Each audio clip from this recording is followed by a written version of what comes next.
You're watching ABC's Wide World of Sports.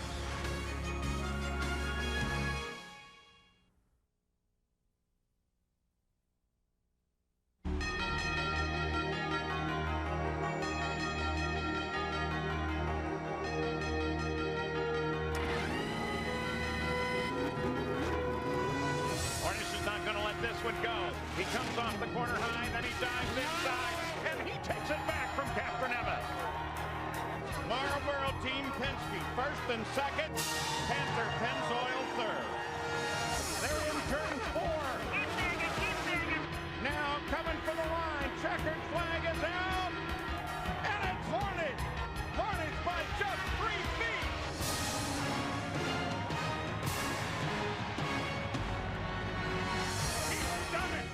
Elio Castroneves wins the 86 Indianapolis 500. And 5 for Sam Hornish Jr.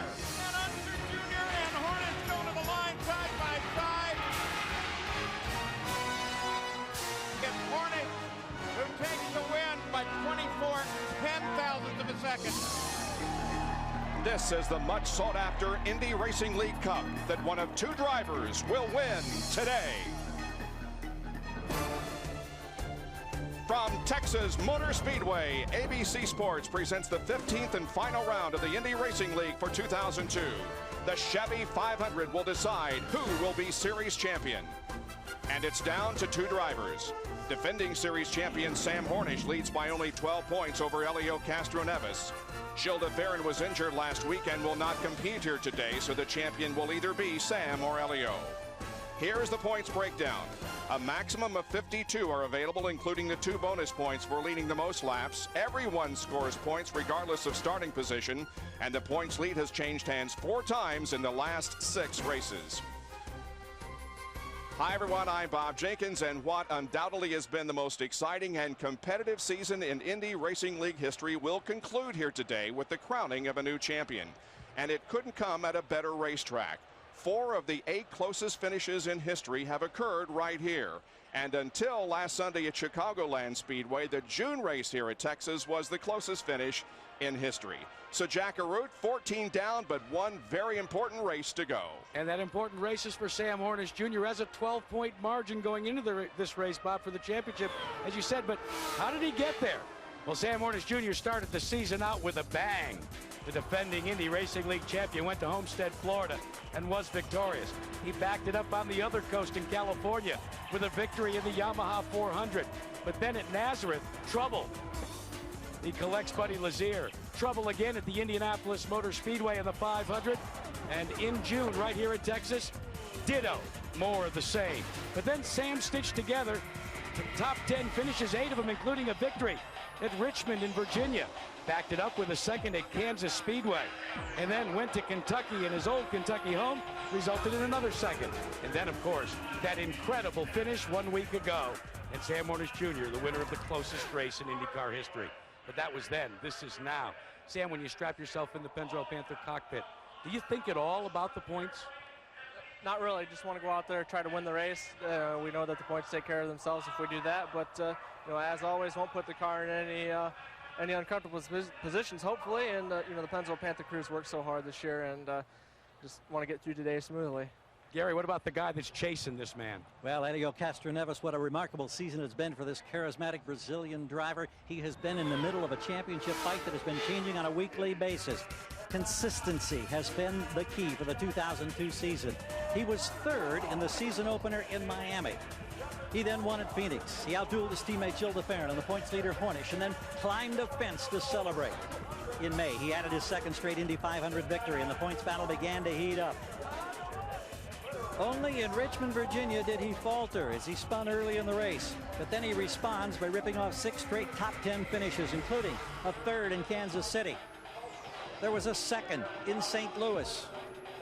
And then, of course, in last week's epic shootout in Chicago, a 4th place finish. Consequently, 12 points back. Castroneves has his eyes set on a title that Sam Hornish Jr. currently holds.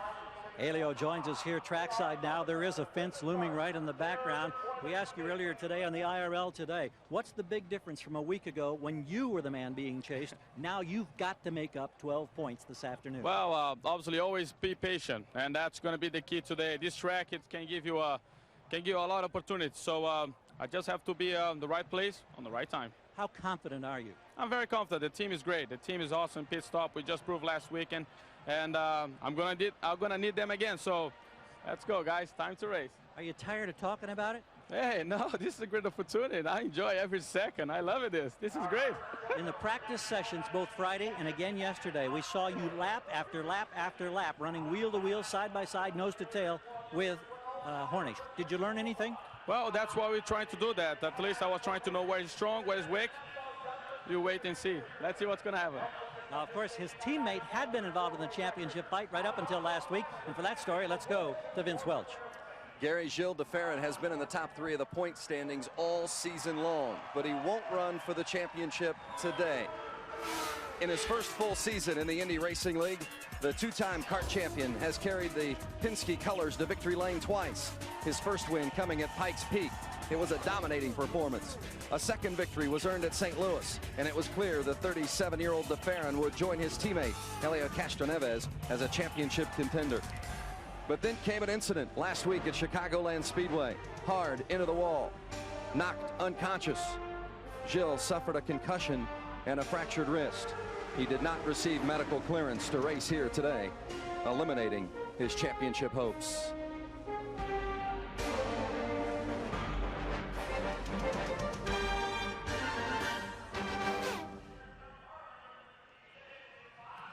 Gil, it's good to see you. Physically, how do you feel? I feel fine. Thank you very much. And, you know, my wrist hurts a little bit. My leg hurts a little bit. I feel like I'm half drunk all the time. But apart from that, I'm okay. The head injury, is that ultimately what kept you from racing today? I think so. I think so. I'm really kind of a little bit dizzy and stuff. And I don't think I will be in any condition to drive these cars at this speed. So we'll see how long it takes for me to get back on the horse. The injury that you suffered, the concussion, any effect on what you may consider down the road as far as your driving future is concerned? As far as I'm concerned, I still feel really competitive at 34 years old, not at 37, like you said earlier. I was going to say, you look so good for 37. Exactly. And I still really enjoy what I do. So it's right now, just my thoughts are to get better and get back in the car. Gil de Ferran will be keeping an eye on what's happening on the track today. That will be key, but Jack Arute, also very key what happens behind the wall this afternoon. Oh, Vince, the crews are the ones that sometimes get tied up in the knots. We're with the Panther team captain, Kevin Blanche Rocket. How tough has it been with this crew? The last couple of days been pretty tough. We had a tough weekend, a lot of late hours, but you know, I got up a little bit early this morning. But as soon as we get going today, everything will smooth out and we'll be back to business as usual. And then when it's all said and done, when it's over, win, lose, or draw, what happens? Then I'm going to go home and go to bed, and then I'm going to get up, go to the couch and take a nap, and then go back to bed again. Gary, it does take its toll on this crew. Well, here's another longtime veteran of the Penske team. Rick Reineman has been working for the Penske organization for 20 years. In your estimation, Rick, as you come to this showdown point, how's this team handling the pressure and the challenge? Well, this is what we've worked for all year, and to be able to put ourselves in the position to be fighting for a championship at the last race of the season. And, you know, the pit stops today, we've got to perform them as perfect as we can. We've got to keep the driver out in that lead pack. Once we get done with that last pit stop, we're going to sit back and become race fans, because if it's anything like Chicago, this is going to be a heck of a shootout at the end. Is there any single worry that looms right up there in the front of your mind? Well, you know, of course, traffic. You know, keeping yourself clean until that final shootout. You know, avoiding accidents and, you know, again, getting through some good pit stops, getting your driver and staying in that lead pack. Looking forward to it. Have a great day. Thank you. Bob? 28 cars and drivers ready to go. The largest field since Vegas more than 2 years ago. And the command to start engines for the Chevy 500 here at Texas Motor Speedway is just a few minutes away.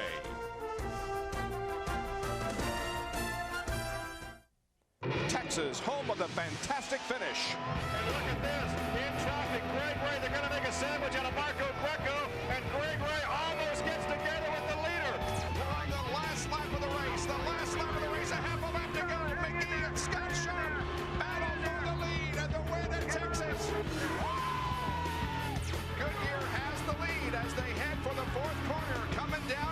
checkered flag. Who will win it in Texas? It's Scott Goodyear. Look at this, rear rest. No, this isn't going to work. Yes, it did. Oh, look at that. Oh, Scott Sharp maintains the slight advantage as they come off the fourth corner at the line. Oh, Hornish got him. Oh, my gosh, what a finish. Looking high, he's high.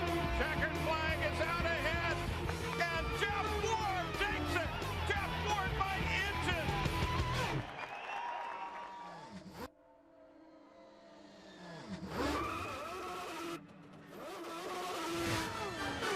They're inches away at 214 miles an hour. Oh, Castroneves wins the Indianapolis 500. Look at that.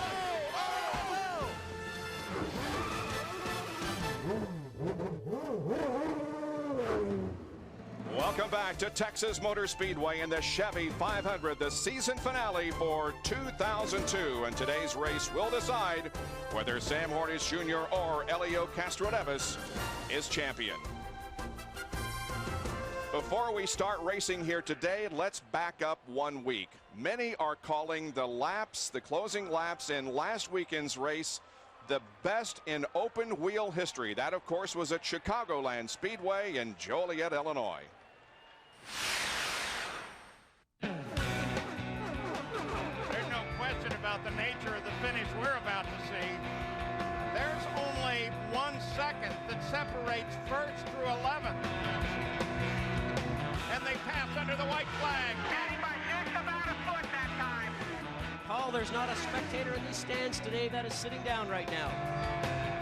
2 by 2, the front 4. The field all tightly bunched together. Heading into turn 3. On the final lap. Now Buddy Lazier comes up to take a look to the inside. And Unser Jr. and Hornish go to the line side by side. It's Hornish who takes the win by 24 10,000ths of a second. Hornish with his 7th career win. Well, there is the man live, the championship contender, Sam Hornish Jr. and also Elio Castroneves. Let's take a look at how the field will line up for today's race here at Texas. On row 1, Vitor Meira, his first pole, and Alonso Jr. his first time on the front row. The second row, Sam Hornish Jr., the points leader and last year's winner, along with Buddy Rice. The third row, Eddie Cheever Jr. and Tony Renna, his best career qualifying effort. The fourth row, Scott Sharp, a 2-time winner here at Texas, and Alex Barron. The fifth row, Sarah Fisher, who made her IRL debut here 3 years ago, and the other title contender, Castroneves. The sixth row, Robbie McGee, who scored a career-best second-place finish here in 2000 with Robbie Buell. The seventh row, Felipe Giafoni and Billy Boat, who scored his only win here in 1998. The eighth row, Ayrton Dare, who was a close third here in June, along with Eliseo Salazar. The ninth row, Laurent Redon, the Rookie of the Year contender, and Max Pappas subbing for Gil de Ferran. The 10th row, Greg Ray, who has 3 top 5 finishes here in his hometown track, and Buddy Lazier. The 11th row, Hideki Noda, who scored a top 10 finish earlier this year at Phoenix, and Will Langhorne. The 12th row, Raul Boesel and George Mack, who still has a shot at winning Rookie of the Year honors. In the 13th row, Rick Treadway and sprint car star Corey Kruseman making his debut. And in row 14, Jeff Ward and Dan Weldon. Bob, the co-owner of both the Weldon and Hornish Pennzoil Panther machines is John Barnes. And John, what role does Dan Weldon play now that he's in the back of the pack? Do you send him to the front to try and dance with Sam? He's going to run his race. I mean, we didn't, first off, we really respect Team Penske, and we know they're not going to play games with Pappas. This thing's about Sam and Helio, and, best team will win. Gary? One area that may be lost in all the commotion among the battle between Hornish and Castroneves is the fact that the number 6 car, even though Gil de Ferran is not driving, is still eligible for a $500,000 owner's prize. And Roger Penske, of course, is the man who will be working with Max Pappas today. How significant is that in Max's approach to this, in your approach to this race today? Well, Gary, of course, the thing he has to do is finish. That helps us certainly with Elio, but in his own point support for Gil, and it's important. This is going to be a great race, and we're just focused on finishing this race. One guy drops out, can make a big difference in owner's points in the championship, so it's going to be a great race. We're looking forward to it. Wish you well. Thank you. Thank you. Vince? Max Pappas' only other run in the Indy Racing League came at the Indianapolis 500 this year when he ran for Team Cheever. Max, what will be your role within the team game plan this afternoon? First of all, let me tell you, I'm really proud to represent Roger and everybody, the Marlboro Team Penske. And my role would be get the Marlboro car up there in front and give satisfaction to all these guys. They work so hard. Will you stay behind Elio until possibly he would drop out of the race and then you go for the win? Will you always try to stay behind the 3-car? My job is making sure that Marlboro Team Penske have the best shot to win the championship, and I'm going to be pedal to the metal. Max Pappas, he'll start from... And Vince, when the season started, this team, the John Mansfield, John Menard team, had high expectations with their driver, Jacques Lazier. Lazier is not in the car. It's been a litany of drivers due to injuries that have sat in the cockpit. But the youngster that has 4 races in his belt in an IRL competition, Vitor Meira, has set the car on the pole. This team wants a good finish tonight or today to try and go through the long off season.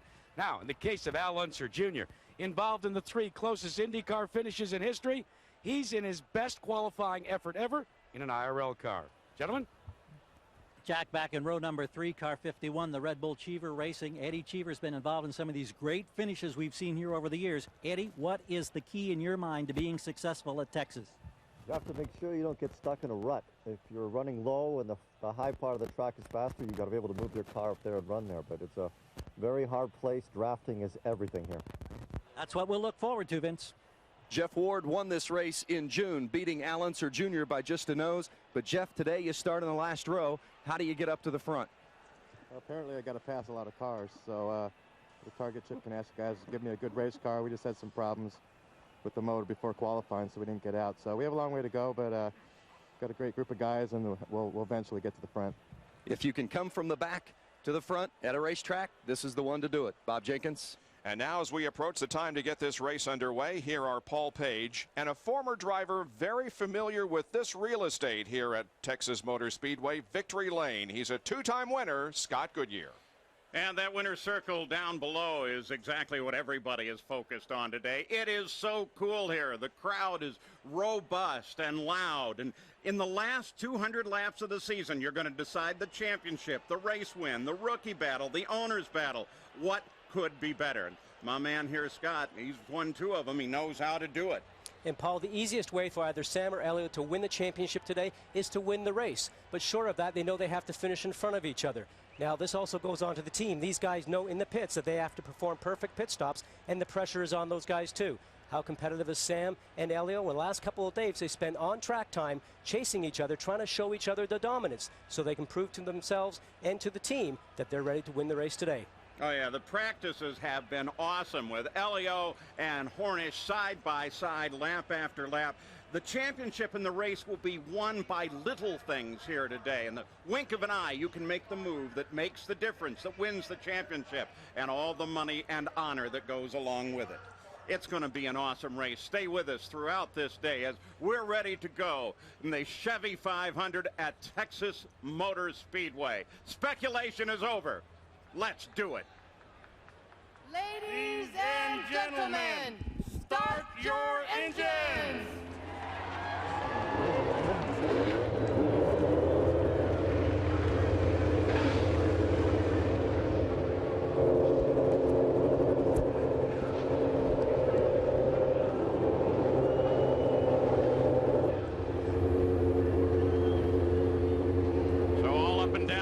Straight away, they indicate their engines are ready to go. 12 points separates Hornish and Castroneves in their battle for the championship. Now, every car that starts is going to receive a point, so it is incredibly tough to run here, to get to the front, to win. It's going to be a close fight.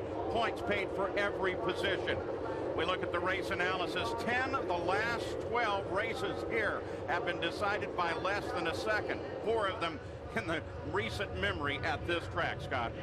Paul, the drivers know right now the pressure is on them. The pressure relies on their shoulders. There's nothing else the team can do for them. Everything has been done. Practice is set. Qualifying is set. The race is here. They know they got 200 laps around this racetrack to hopefully come out ahead.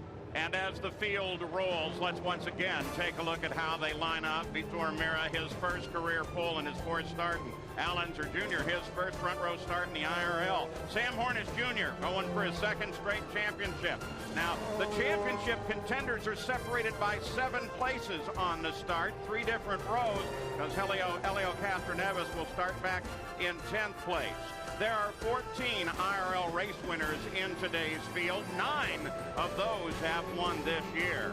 There are 10 rookies in today's race. 3 of those start in the front 3 rows. Now, the average age ranges from a youthful 21, that'd be Sarah Fisher, to the veteran Eliseo Salazar, who is 46. When we look at the rest of the field, back in the 13th row, you'll see Corey Cruzman, the California Sprint champion, making his IRL debut. And in the last row, 2 cars with potential, Jeff Ward and Dan Weldon. And don't forget, the last position has produced 2 wins in IRL competition, Scott. Scott Sharp, this is Scott Goodyear with ABC in the booth. You're a 2-time winner here, and do you have the car that can get the job done today? I think we do, Scott. We're real excited to finish the season off here in Texas. It's a great track for the IRL cars. Delphi team's had a lot of good success here. It's going to get to be a track position race towards the end of the race. You got to have a car that can really run tightly behind another car, and I think we have that today. Well, good luck. We're looking for a very exciting finish. Thank you. We'll take a look at some of the onboard cameras that we have for you today. Buddy Lazier has our Firestone race cam. He looks through the field. Of course, the pole sitter, Vitor Mira, he will have an onboard camera. Back to him, the champion contender, Sam Hornish Jr. Al Unser Jr. also has an onboard camera, as does his teammate, you just saw that, Scott Sharp. Now, we want to show you where the contenders are once again. And remember, one of them is that bright yellow number 4 Pennzoil car. That is Sam Hornish Jr., the defending champion and the points leader. All he has to do is stay ahead of this car, the red and white Marlboro Team Penske car of Elio Castroneves, number 3. Now remember that Max Pappas's car, the team car to this, is virtually identical, except the helmet tends to be a little more white. And you can look at the back of the car and see a blur of white as well on the attenuator. Jackaroo? Well, Paul, if there is a difference maker here, consider the fact that instead of the Marlboro Team Penske team being on top of the points and pitting at the last, now all of a sudden it's the Pennzoil Panther team. Now, the key there is the fact that the end of the speed limit is less than 12 feet away. That means that when they pit, Sam Hornish is going to be able to pull out without having to battle. Pit strategy will never be more important than it is in the showdown today. Split-second decisions, no chance to second guess. Right decision may win you a championship. Wrong decision may cost you a championship. There's been a speed bump in the theory that the teammates could be helping today. Sam Hornish's teammate, Dan Weldon, had a crash on Friday, didn't get much track time. Elio Castroneves was expecting Gil de Ferran. He got Max Pappas. We'll see if any way during the course of this race today, the teammates could help Hornish or Castroneves win or lose a championship. Oh, man, it's a pretty field that is ready to head for the last green flag of the season. And the green flag comes out, but the yellow lights come on immediately. Yellow lights come on immediately. No start. Paul, the drivers are told in the drivers' meeting to make sure they stay 75 feet apart from each other. Keep those rows even. Make sure you don't take a jump on the start. And certainly that's what happened here right now. Now remember, Vitor Mira is a rookie. This is his 4th race that he's had in his first pole position. Very anxious to get going. Matter of fact, he commented just this morning. He said, I don't want to make a mistake and cause a different outcome in this championship. I just like to go up there and run my own race. He's going to get another chance right here. Now, race control reported the reason for the wave off on the start was that Mira had a little too much of advantage as they came toward the line. They're looking good here. Green. And this time it is green. We are underway at Texas Motor Speedway, the Chevy 500. Mira and Al Unser Jr. battle at the front, looking for first place and the honor of leading that lap.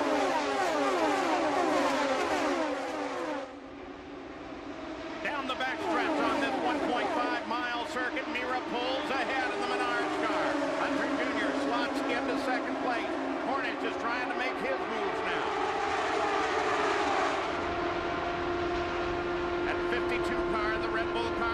Johnny Rice, and Hornish handles him up. Elio Castroneves has jumped up 2 positions, up to 8th now at the conclusion of the first lap. There's Castroneves on the move. Now to 7th. Alex Ferran just ahead of him. Certainly looks like his car's handling, Paul. A lot of confidence right away with the green flag to go on the high side. Most of the guys like on the low side, but look at him. He's going on the high side. Certainly looks like he's happy with his car. Back at the front of the... Got one closing up. Back at the front of the field, that's Unser Jr. over there. Mira's down on the inside.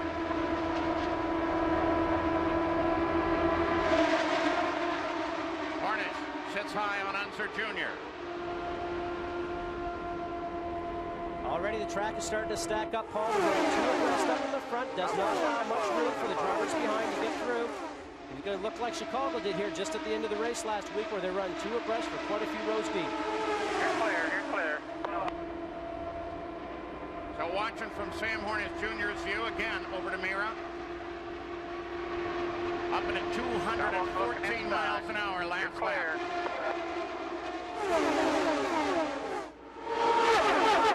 Castroneves is sitting back there 7th, but 7th is right there.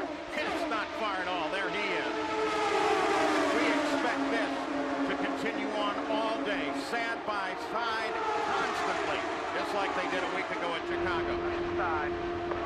Gary Gerald, what's the story on Castroneves? He's looking good. Terrific start for him, Paul. But as he said in the pre-race show, the key is being patient. Can you do that for these 200 laps? And already Tim Cindric on the radio is telling him, Elio, be patient. Doesn't look like he's listening too tight. Now he's up in the middle of this fight. Of course, he needs to be in front of Sam Hornish. The front of the field. You're clear behind. It remains like a pace lap, only this time it's Hornish that comes to the outside. Still inside. Take it down, you'll be clear. Yeah, you're clear, you're clear. So Hornish takes the lead. Castroneves now 5th, going for 4th. Paul, the same 2 guys that we had in Chicago last weekend running up front right now, but Alex Ferran. Talked to those guys just this morning. They felt very confident. They said they found something on the car for this 1.5-mile format that we're running on. They felt very confident for today's race. Hornish leads for the 12th time this year of the 15 races. And Alex Ferran sitting back there in 3rd. You're right, Scott. A lot of people are thinking this guy is potentially the eventual race winner. And what a great team it is. Larry Blair's team and one car all the way in here. They're trying. They've got 1 victory already. Couldn't be a better story. Wealth of experience there with Tom Duel as a manager. John Dick is an engineer. As John Dick have really caught on to something here. Remember, this is their first foray right into the IRL, so they're learning a lot against these teams that maybe have been running here for the last couple of years. And Elio Castroneves figured out Ferran's run as he tucked in right behind them. Both of them came in forward through the field to both of their advantage. They now run in the front, 3rd and 4th.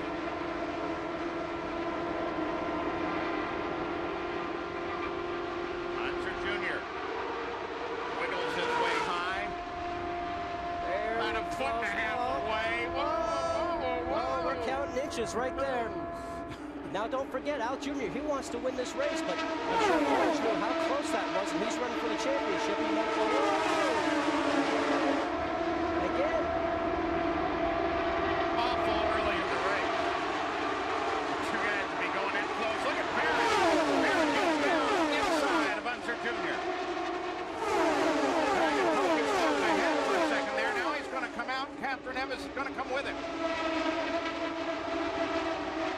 Remember, Paul, we've talked a lot about the championship between Castroneves and Hornish. There's a lot of guys dotted through this field right now that would like to win this race, and it might only be their first race of winning of 2002. Al Jr.'s a typical example right now. So close 3 times this year. Yellow.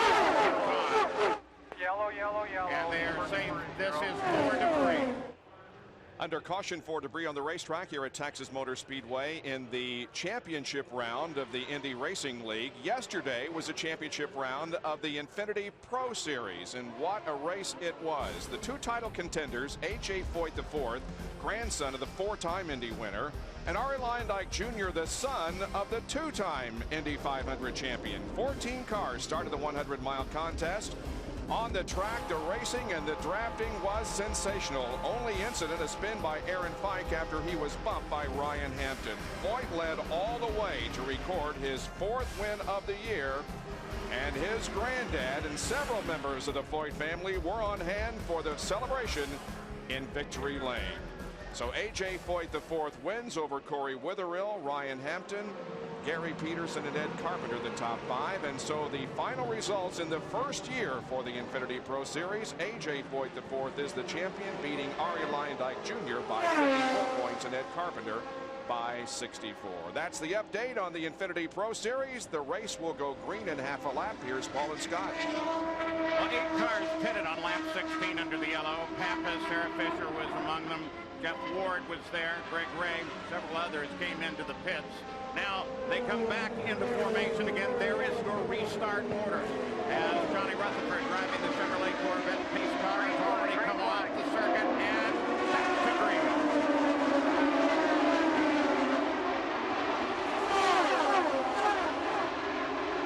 Alex Barron looking to work the high side. Gets second. Coming outside. Different one's coming outside though. Barron outside. And Barron gets in front.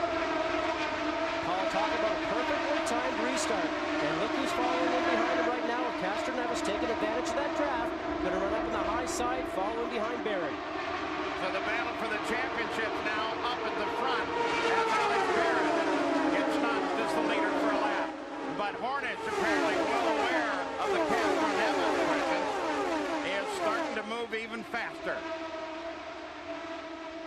Sam would get that information, Paul, by the spotters up on the roof that have radio contact with their driver, saying Castroneves is coming or the 3 cars coming. These guys are very much aware where each other are for every lap around this racetrack for this event today. You ride the John Manville car, Vitor Mira, the pole sitter. Car slowing on the outside there. Castroneves got in maybe just a little bit high. Paul seemed like he got just a little bit on the top end of the groove, lost a little bit momentum.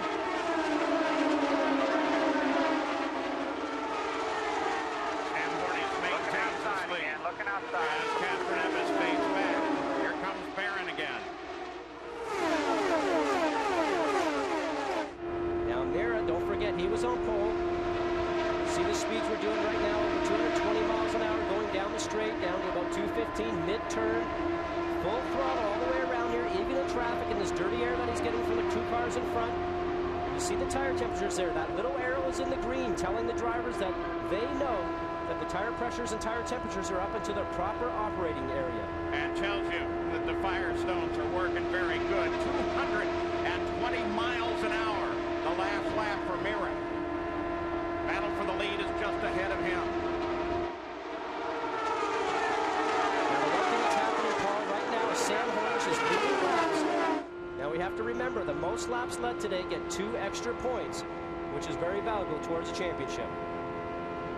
We're at Texas Motor Speedway, the Chevy 500, the Indy Racing League. I'm Paul Page, Bob Jenkins, Scott Whittier up top, Gary Terrell, Jack Root, and Vince Welch are down pit side.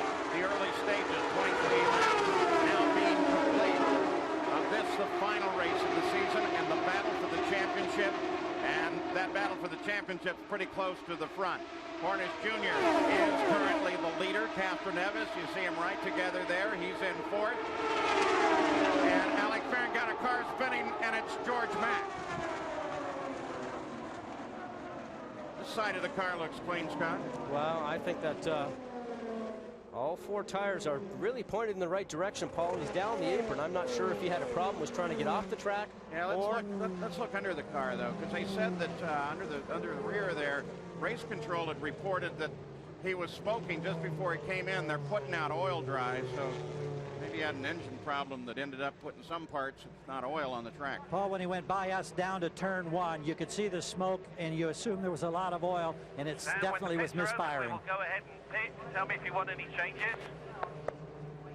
Well, and it looks, in fact, like George, great sportsmanship, got it down, got it away from the edge of the racetrack, so everything was okay. Don't forget, tomorrow night, new coach Steve Spurrier will make his Monday Night Football debut.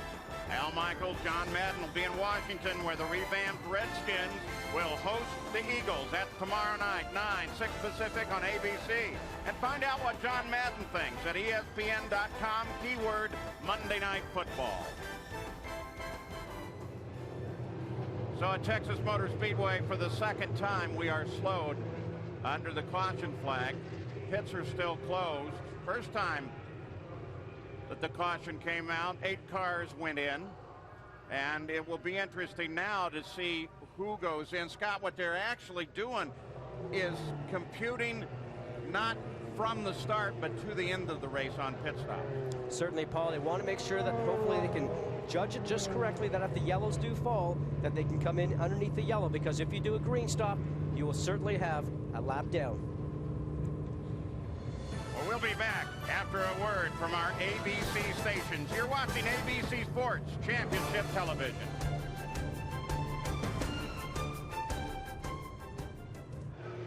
Chevy 500 is under its second caution, this one because of George Mack. It appeared as if the engine let go, and then he spun in his own oil down in turn number 1. Now the pits are closed, and the reason for that is because at pit out, there is where the activity is being conducted by the track safety workers, getting that oil dry down and the slick surface off of the racetrack.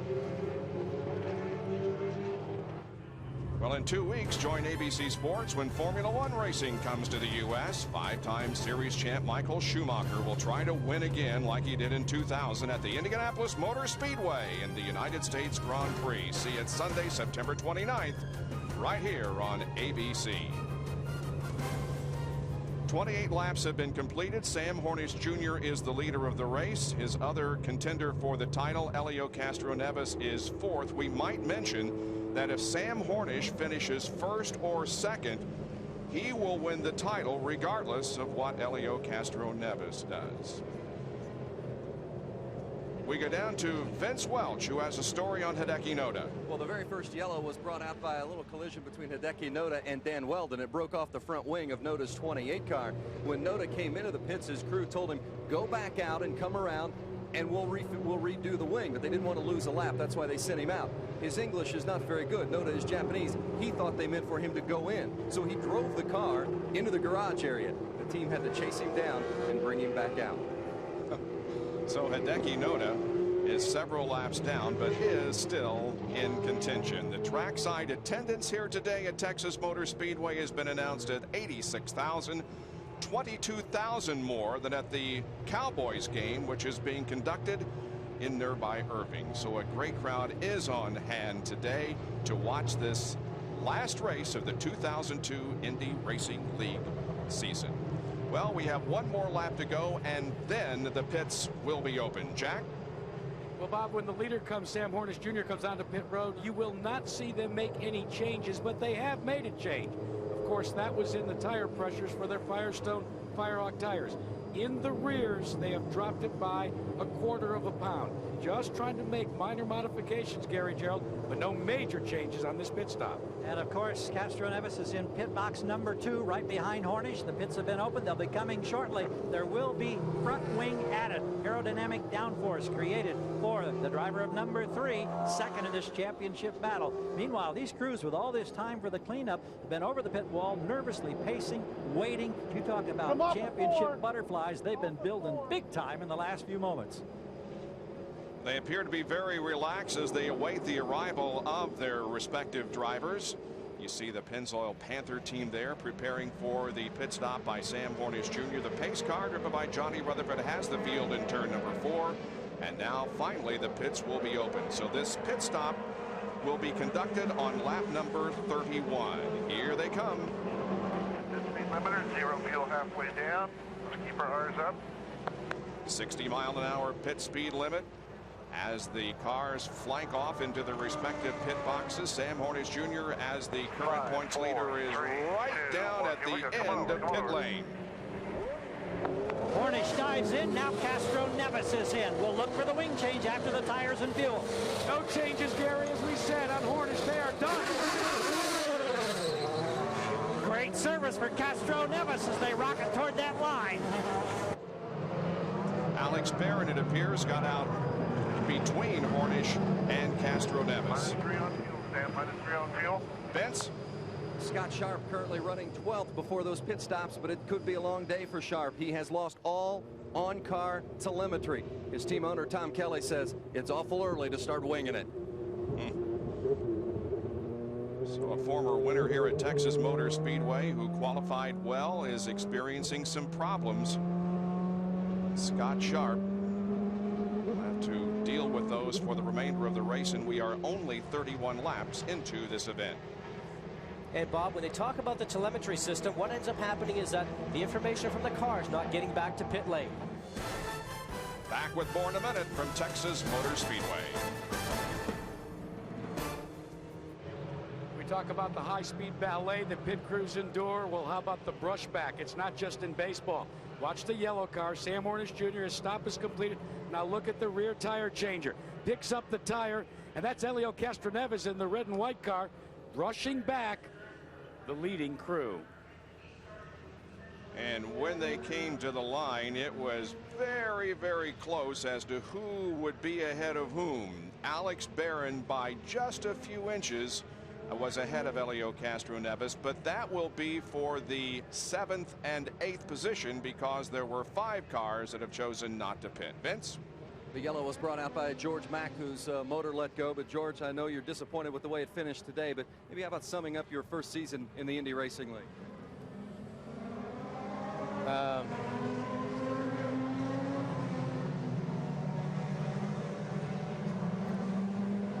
I learned a lot. I mean, I always had a pretty consistent car, but, you know, maybe not the fastest one on the track. But, you know, it's just a shame, you know, couldn't take the 310 car, you know, all the way and finish this race today also, but it was a pretty good car up until then. You can see the frustration on the face of George Mack. Paul? And with George Mack out, that virtually locks up the Rookie of the Year honors for Loren Raydon. We're ready to go back to green. Now that is McGee, the third of the Red Bull cheater cars in front, and Max Pappas right behind him. Green flag comes out. Top 5 in the field right now did not stop on that last stint. So that puts the eventual leader, Hornish, in about 5th place now. Moving out of there.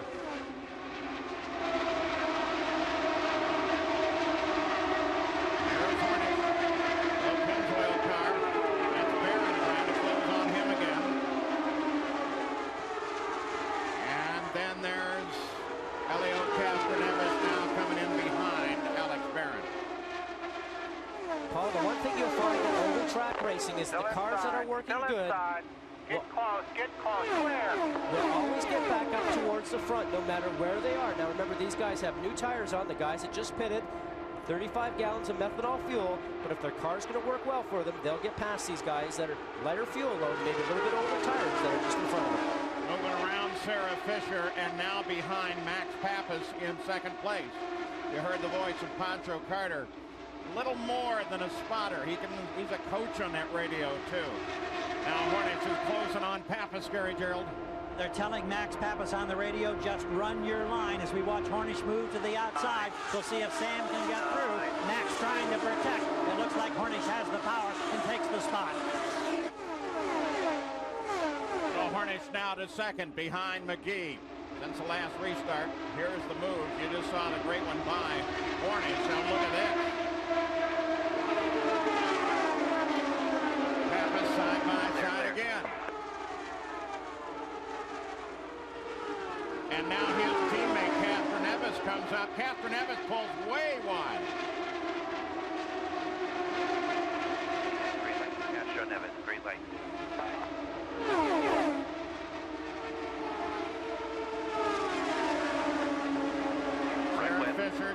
ahead of Castroneves. Looking outside, outside, outside, outside, outside, outside. So Castroneves has Sarah, and here is Sam Hornish Jr. looking for the lead. Robbie McGee in front.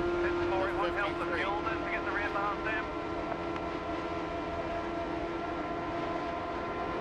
Two different engine power plants, Paul, right now. McGee up front running with that Infiniti power plant. Hornish running with the 2002 version 2, as they call it. Chevrolet, a dominant power plant this year. Castroneves and Fisher continue to work. Barron is there as well.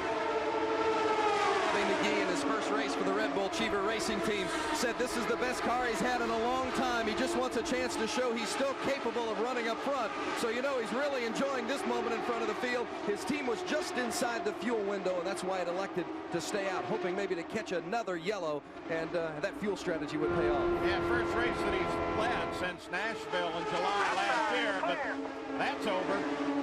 Hornish is back in front. Well, that move was by design by Sam Hornish. They debated, the team and Sam, as to whether to follow that car in hopes and they could let Robbie McGee break the win. They asked Sam if he wanted to just follow and break away. He said, nothing doing. I want the lead. I want to keep leading this thing. Castroneves currently third behind McGee now, who was just overhauled by Sam Hornish Jr. 45 laps are already into the record book. There's your leader, the IRL, on ABC Sports Championship Television.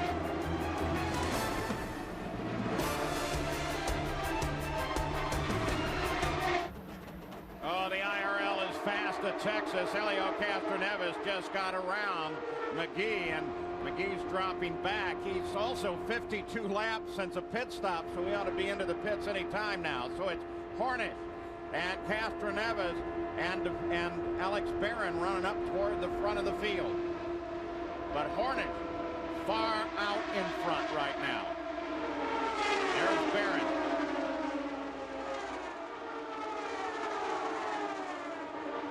There's Castroneves and Barron. You can see that interval is stretching out front. Something you usually don't see on these 1.5-mile tracks. Usually there's a big cluster of cars.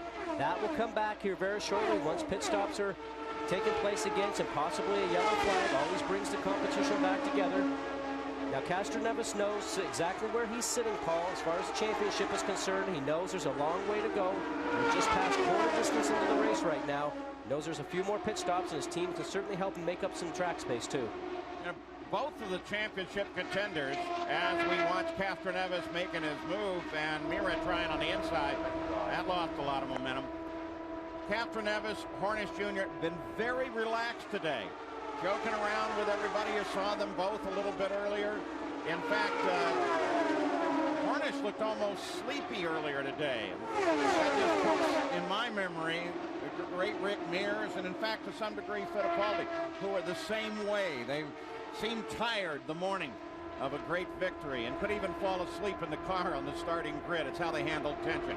The Chevy 500, the Indy Racing League, the IRL at Texas Motor Speedway. Bob Jenkins, I'm Paul Page. Scott Goodyear is up top with us. Down below in the pits is Jack Arute, Gary Gerald, and Vince Welch. We're watching some incredible, constant side-by-side action. In the championship battle, Hornish Jr. not only leads the race, but leads that championship fight. They've been averaging green flag above 215 miles an hour. George Mack had an engine going, a quick little spin. That took him out in the only real incident of the race. He didn't touch anything. In the championship showdown, Hornish Jr. currently leads it. Castroneves sitting back there battling, though, with Alex Barron, trying to get forward and come up and battle with Sam Hornish Jr. He needs not only to battle him, he needs to get in front of him. Paul, one of the fastest cars on the racetrack right now is probably Vitor Mira. He keeps getting a great run going up behind these guys. He looks like he has the power, but it's probably inexperience that's not allowing him to get past these guys right now.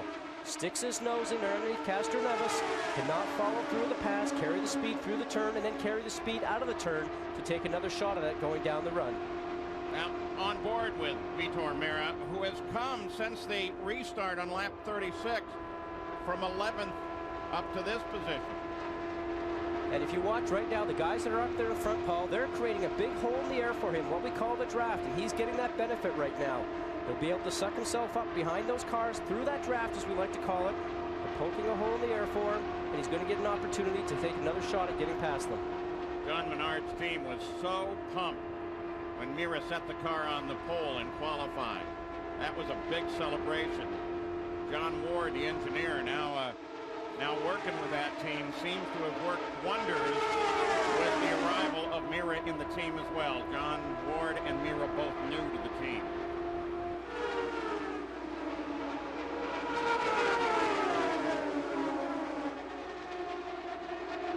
Hornish, McGee, Barron. Look at Unser Jr. I'll tell you what, he has been racing all weekend. He's had a great couple of 3 or 4 races here recently. Unloaded off the trailer very fast. Even said he surprised himself with the speed they got out of the car in qualifying. And Scott, they did not make any changes at all when they came in for that first pit stop. Unser said the car was perfect, don't touch it, so fuel and tires was all it took.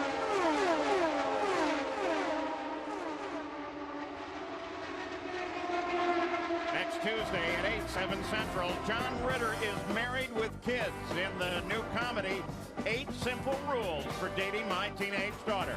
Tuesday at 8/7 Central on ABC. Oh, what a fight this is. Elio Castroneves still trying to get around Barron and get up to the front. And McGee still holding on to second place to ride with Al Unser Jr. in the Corteco car. Now looking outside. Still there, inside. There's Hornish as we look back to the start-finish line. And there comes Castroneves. Barron's leading that group, Paul. McGee is now pitted. Didn't take advantage of that last yellow. Now, different fuel strategy happening right here. They either have this timed correctly for the end of the race, or else it will cost them possibly a lap underneath the green flag racing here. So 64 laps now complete 200, the scheduled distance. A battle for the championship currently in the hands of Sam Hornish Jr. We'll be back after a word from our ABC stations. You're watching ABC Sports Championship Television.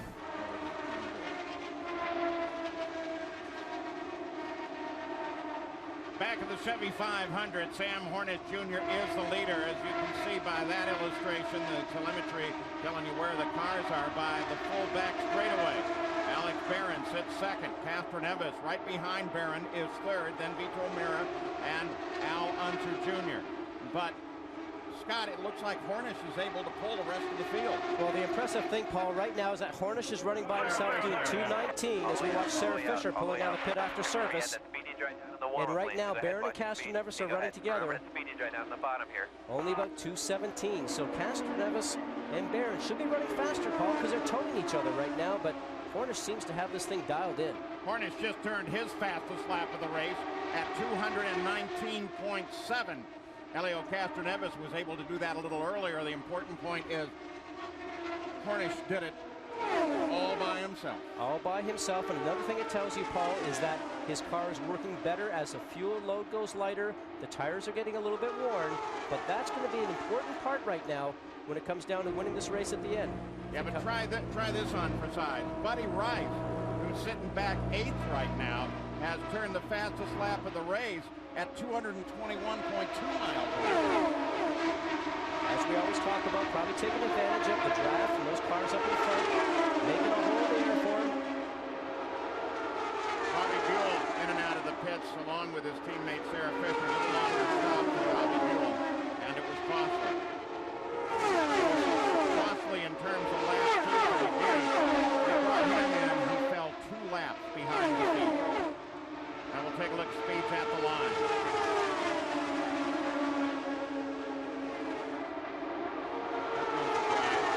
Rice shows up. He's come from 17th to 8th since the last restart. Vitor Mira, the fastest right now. Running back and forth. But there again, you have to be impressed with Hornish. 2:19s at will. Here comes Castroneves. Once again moving up high on Barron. But here comes Mira. Once again he comes up there and then pulls right up, and then he seems to lose momentum, like he gets out of it a little bit when he makes that approach. Well, interesting point right now. If you watch Mir's hands, it seems like he's got a lot of angle going in his hands compared to what you think you would usually see. I'm starting to wonder maybe if his car's not turning as well for him, maybe a little bit of understeer. It would be only made worse by these two cars in front, giving him a little bit of dirty air. So we'll have to see if they make some changes on the car for him when they get into this next pit stop.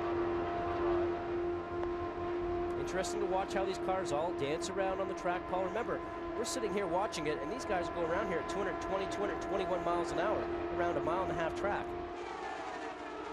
Top 10 in the field should not be all that far from their next stop. Castroneves again rides up high. That line seems to work for him very well.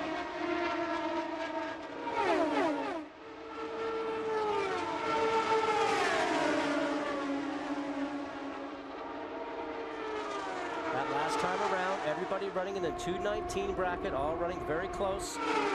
Al Jr. we were just on board with for a moment ago, running in 5th. Seems like his run maybe gets a little stronger as the fuel load burns off also, because on that last restart after the pit stops, he did move himself back a little bit. Looking for the leader to be in the pit, Sam Hornish Jr. in 4 laps.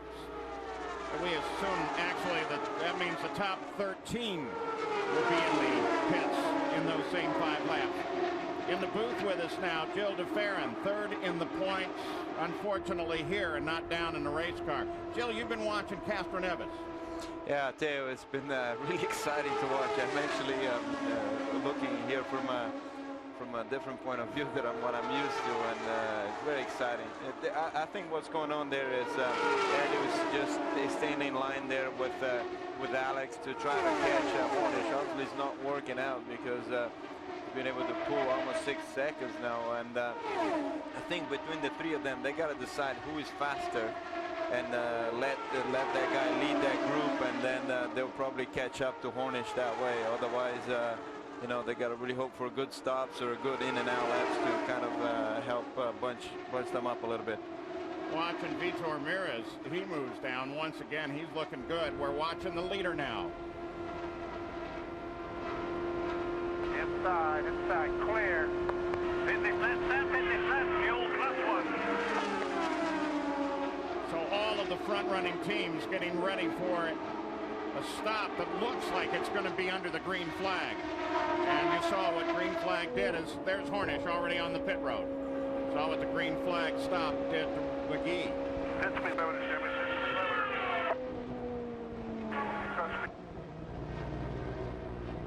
You hear the team with the pit speed limiter, 60 miles an hour down the pit lane from the entrance point right here down to your pit box. Anything over that is an infraction. And it's all the way down to the last pit. Castroneves expected it in 5 laps. And Paul, here is where you begin to just cross your fingers if you're Sam Hornish. First of the lead cars to pit. No changes on the car. But now he's got to hope that not only does he have a good stop, they still are full of fuel. But the caution has not come out before. Elio Castroneves makes his green flag stop. Alex Barron on his way in for the stop. He's had a good run thus far. And Paul, they're not anticipating any changes here, just fuel and tires. Barron, you'll recall, was a winner at Nashville for this Blair Racing team. 10 top 10 finishes this season. He was 10th at this race in June. And a very clean stop for Alex Barron. Elio Castroneves picks up the lead, and the yellow comes on. Well, that's going to work out for Elio. Actually, a half Jim shaft over here just putting the thumbs up when that happened. Looks like Jeff Ward and Noda. Ward started in last place. We're going to keep an eye on that car.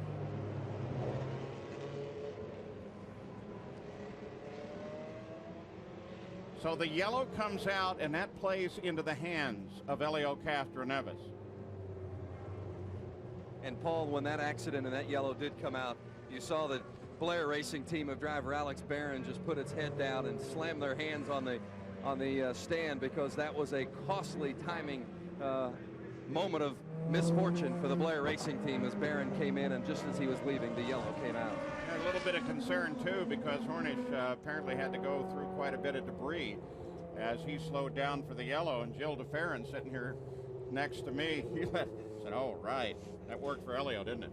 For sure. This is what we always hope for. I mean, throughout the year, we've been getting very good fuel mileage exactly for that sort of situation. So Elio was able to go 5 laps, or he was trying to go 5 laps later. The yellow comes out. Now he's a lap ahead.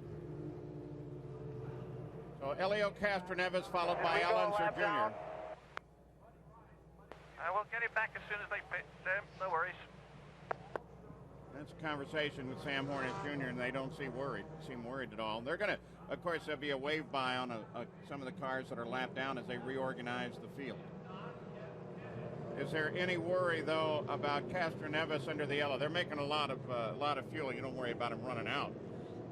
No, I think Elio is in good shape here. I mean, obviously he seems to be running okay in traffic and by himself. I mean, there's an opportunity here to really gain a little bit of track position. He's going to probably be leading the field once they go to restart. Next Saturday, join ABC Sports for another great day of college football, as Notre Dame and the Fighting Irish take on Michigan State or other regional action. Saturday at 3:30, 12:30 Pacific. ABC Sports, the class of college football. Garrett Gerald, you're keeping track of the Penske pits and Elio Castroneves. Yeah, Elio is complaining of understeer. The car is pushing, and they were asking him, why can't you get down and run consistently on that low line? And the car just doesn't seem to be comfortable there. It runs better in the clean air. I'm sure Gil and Scott can relate to that, but they're going to make a change on the wing stop, on the wings when they make this stop. Castroneves getting ready to come in, riding him and waving him home.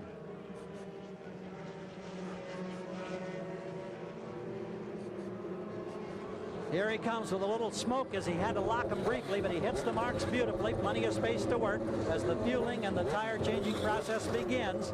Then they go up front. They've already made the wing change. Reineman holds. Revs come up. Castroneves is gone. Nice stop by the Penske team. Castroneves comes out, makes a stop on the 91st lap.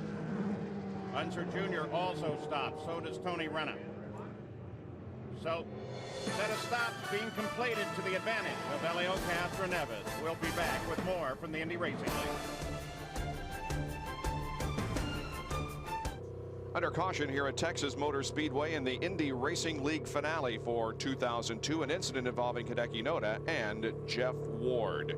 Now, Scott Sharp is being shown in 3rd position. Elio Castroneves is being shown at the top of the list with Alonso Jr. 2nd, but Scott Sharp is having a good run so far. He certainly is, Bob, and right now we're on board with Al Jr., so let's see if we can get in touch with him. Al Jr., Scott Goodyear up in the booth. You've been involved in 2 close finishes so far this year and 1 back here in Texas in the spring. Is the car going to give you a first place finish today? Well, I sure hope so, Scott. I mean, the Cortec O'Brien special is running great today. You know, we're running these laps off, trying to be a part of the lead group, and you know, so far my crew's done a great job, and we're looking good. I'd like to say hi to my kids at home. Well, you've been looking strong today. Can you give us a bit of a report on the track? Got a good crash there with lots of parts going everywhere. How's the track to you right now? Track's in excellent shape. Because of the wind is tending to head down the front straightaway. So when you get over in turn 2, on the exit of turn 2, you tend to lose the front end a little bit too much because the wind's blowing you from left to right. So if you try to run a high line around turn 2, you find yourself with a push condition where the car won't turn so well.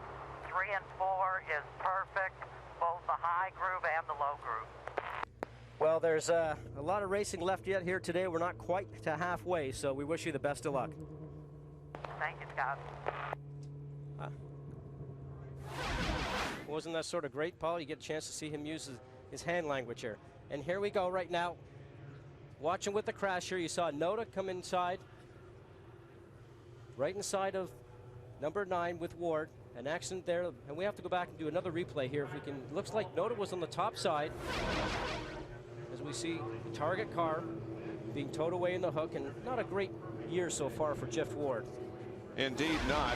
And here it is once again, Scott, as we see Noda, who I believe is at the top of the track anyway. He makes very hard contact with the wall, and for the most part Jeff Ward is just hooked up with him and can't get away. Unfortunate for Jeff, because he had so many problems this weekend. Didn't get a chance to qualify, ended up having to start in the back and got tied up in an accident. Now Vince Welch is with a driver who's making his IRL debut here this week.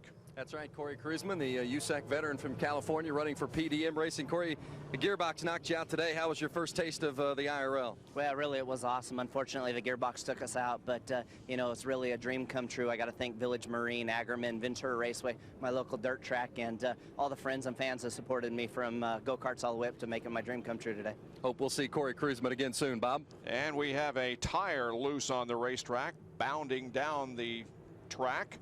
Not sure where that came from. One of the safety workers makes a nice catch, retrieves it to the applause of the crowd, and gets it off of the racing surface. Even race control at the moment doesn't know where the tire came from. It could have been off of Scott Sharp. Well, he looks, oh yeah, there it is. The right front is missing from Scott Sharp's car. And fortunately, he appears to be not too far away from pit entrance, so he'll be able to get that car on, that tire on, and back in competition. Vince? Jeff Ward, you saw part of that accident with Hideki Noda. Can you walk us through it?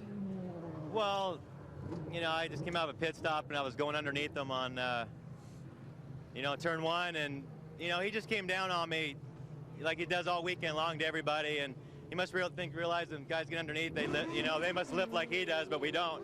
We're racing out there. He's driving around. He sits so low in the car he can't see, and you know, it's unfortunate because the Target Chip Ganassi guys did a great job with pit stops, and we had a good car that could have ran up front. We just were working our way up slowly, so it was unfortunate. He won this race in June, but he won't win it today. Jeff Ward. Elio Castroneves is the leader of this race as 96 laps have been completed. We are near the halfway point as we wait out this caution period. Back with more in a moment. We remain under caution. During the caution for the accident involving Noda and Ward, Scott Sharp lost a wheel. Listen to the radio conversation as it happened. He is the only lap car between you and Giafone and then Renna. Guys, my right front tire just fell off. My right front tire just fell off. Get back in here.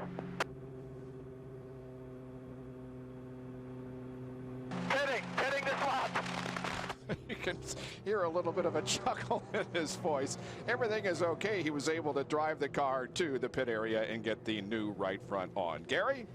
Bob, as this season winds down, Chevrolet, a very big day for them today. They know that Honda and Toyota come to the IRL next year. They have unveiled for the first time today their brand new power plant for 2003. This is the new version. This is what Castroneves and Hornish are using currently in their championship showdown. There's a considerable difference. This is a streamlined, compact version, 3 inches shorter, 3 inches narrower, 35 pounds lighter. They won't give us a horsepower number, but they say it's more than the 675 that's generated by the current edition being used in this championship fight. It's been dyno tested only thus far. First track testing comes early next month. The Panther team and the Menard team will be the first to utilize this on the racetrack, as they know they've got a very stiff challenge coming their way from Toyota and Honda in 2003. Bob? A lot of testing will be done over the winter months to make sure that that Chevy engine and Toyota and Honda are very competitive with each other next year. Well, we are at the halfway point of the Chevy 500 here at Texas Motor Speedway. 100 of 200 laps have been completed. Now, Renna, Barron, Hornish, Rice, Lazier, Mira, and Boycel, who got caught during this caution period, had already made pit stops. They will be at the tail end of the lead lap.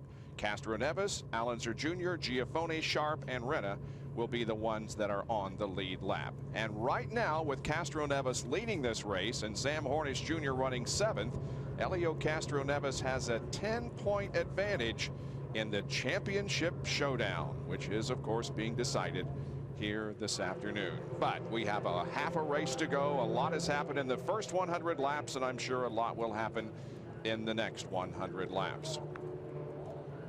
There is Hornish, the Pennzoil Panther car. And Jack, right now, he has been strong, but has a lot of ground to make up. Bob, he does, but he's very, very calm. And some of the conversation back and forth between himself and his engineer, Andy Brown, have been talking about the fact that, at least because of the IRL rule, they will not get penalized and lose a lap because they get to go around the pace car as he is doing right now. But the best line was what Andy Brown just said to him a couple of moments ago. One thing I'm certain of, Sam, you've got one very fast hot rod today. Well, he certainly proved it there in that last racing segment. Before we went caution, he was just pulling away from the rest of the field, doing it by himself. Everybody else was left in a catch-up position, but now he is in that situation as he will restart from deep into the field and try to get up to where Elio Castroneves, his championship contender, is running. And once again, tomorrow night, new coach Steve Spurrier makes his Monday Night Football debut. Al Michaels and John Madden in Washington, where the revamped Redskins will host Donovan McNabb and the Eagles. Tomorrow night at 9 Eastern, 6 Pacific on ABC. And John Madden has some thoughts on Steve Spurrier at ESPN.com. Keyword Monday Night Football. Down to Vince Welch. Felipe Giafone currently running third, but he was very fortunate during that incident with Jeff Ward. He ran over the debris, and look what it did to the tire. Giafone somehow managed to keep the front end pointed in the right direction and get in time to get fresh rubber. And Felipe will restart in third position. There are 11 cars on the lead lap, Paul. There's your restart order. Scott Sharp, of course, was able to make it in, get new wheel and tire on his car. It's Castroneves out in front. Hornish back there in 7th place. As the pace picks up, Brian Howard has the green flag. And here we go again. They start the 103rd lap. And again, we see a lot of side-by-side. Car operating okay, obviously. Sorry, Paul, with Castroneves being on the lead right now, it'll be interesting to see if he can actually start to get pulled away like Hornish did when he had a clear track with no dirty air in front of him. So it'll be interesting to see if he can actually start to stretch away from Al Jr., who's in second, Giafone and Sharp, who are just not too far behind. There are 2 bright yellow cars in the field. The 4 car right there, that's one of them. His teammate is bright yellow as well, carrying 15, and it has some orange stripes on the leading edge of a few of the wings. You're on board with Hornish Jr. Slipping underneath Salazar, coming up to his own teammate right now. Using the draft that we talk about all the time. Now there'll be some radio contract going on right now, Paul, between the 2 teammates from their spotters telling them, stay high, Sam's coming low. I think this is the best possible scenario here for Elio right now. You know, he's got a lot of lap cars between him and Hornish. Certainly Hornish looks like he's making through the field very, very quickly, but you know, if he can break away from the toe, that would be ideal. Gil de Ferran should be in the 6th car. Unfortunately, he's up here in the booth. Max Pappas is down there giving the car a good ride, but he's falling a lap behind the field. And there is Hornish Jr. up behind Alex Barron. Castroneves still leads. He's pulled out by 2/10 over Al Unser Jr. and Felipe Giafone.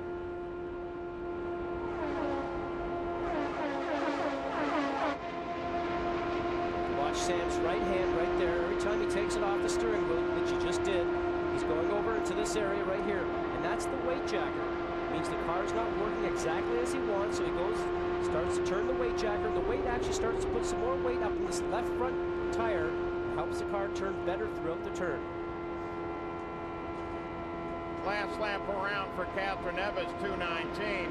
The strap adjustment for Hornish came at 220.3 miles an hour for a lap average. That makes a big difference in the car. I mean, every time you play with the weight jacket, especially in a track like Texas, which got a lot of banking, makes a lot of difference in the handling of the car halfway through the turns in particular. So it's really a good adjustment for the driver. You can also play with the anti-roll bars, which are also on his left side. So watching the Panther Pentoil car. And Elio Castroneves remains at the front. Unser Jr. is right there, though. Harry Gerald. Elio Castroneves, we had a radio conversation detecting a vibration or something different at the rear of the car, and he was questioning whether or not it could just be yellow. Debris on the back stretch. Debris on the back somewhere.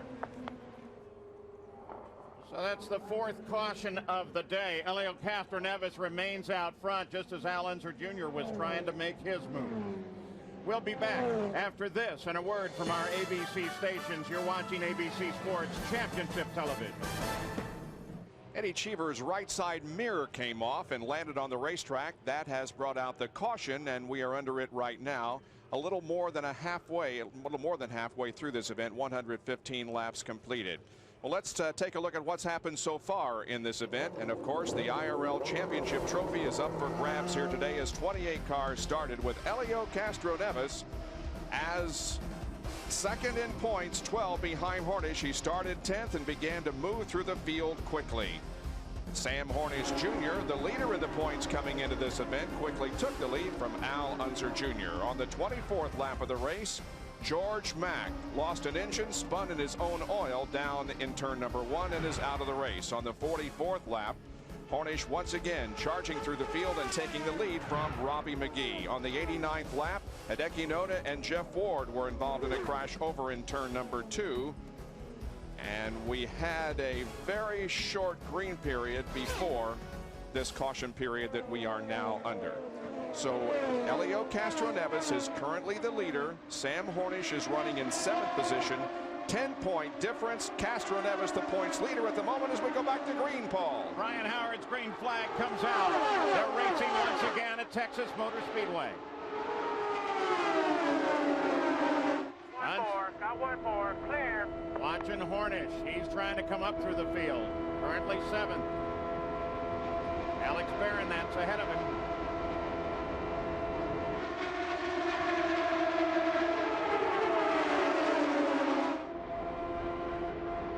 Look at all that traffic. Lots of dancing at over 200 miles an hour. Now Sam's got to be very cautious to get around Reddit here. He's on the high side. A couple more of these guys up in front. He can see Castroneves very close coming off a 2. Coming off a 2 is a very tight section of this racetrack. We're right now in 3, and then we're going to come out of 4 here, and 4 opens up into the dog ring. So turn 2 on the exit is a danger point for these guys. Oh, Hornish sweeps way outside. He said before, he wants to be aggressive. He cannot sit back and just try and collect points. It doesn't work for Sam. It's very hard for a driver when you're used to driving at 110%. You sort of throttle back, as we call it, to maybe just try and make sure you finish up there and collect points.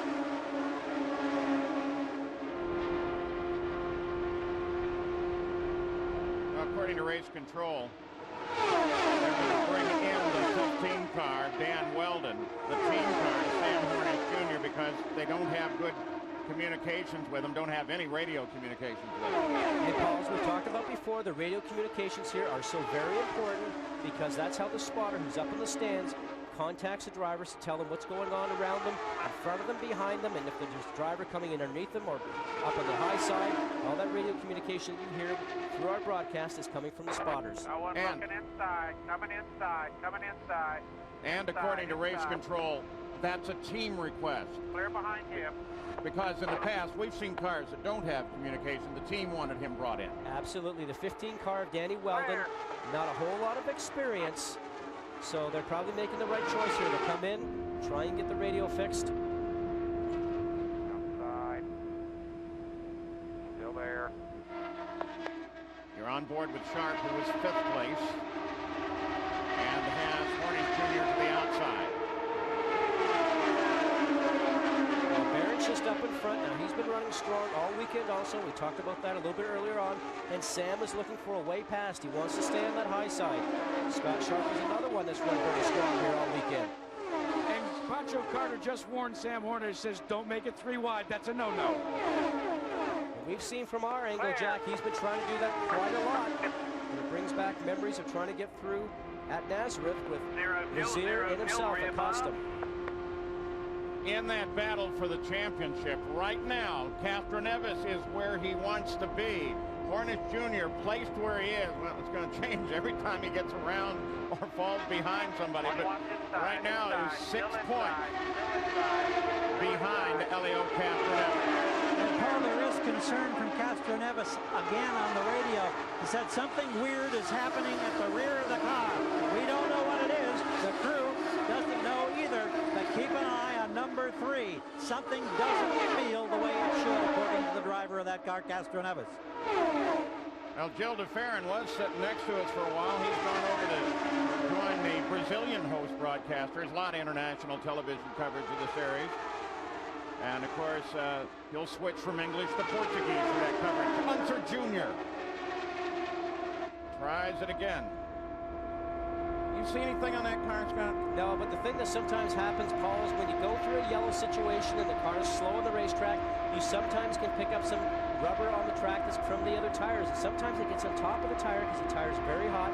These tires run at 220 degrees Fahrenheit, and they just take a while to clean off. So we'll have to wait to see if Castroneves starts to report it and say, hey, the car's starting to feel okay now for me. One thing is for sure, though, he's not going to take his foot off the gas. Last lap around, Hornish was fast, 220.5 miles an hour. Look at him. He charges down under Barron. Still out there, just barely, though. Just barely outside. Coming back a little bit. And Felipe Giafone comes up on Barron for a second, then drops back. And don't forget there are 2 points awarded for leading the most laps here. And that's still very, very close. Hornish has led 65 today. Elio 42. Last lap speed in the upper left-hand corner for you there. Unser Jr. comes out, looks at the high side again. Seems satisfied to stay there. When we talk about laps led, Paul, and right now, maybe not the drivers, although it's probably in the back of their mind, but the teams are certainly calculating laps led because we talked about 2 points towards the championship.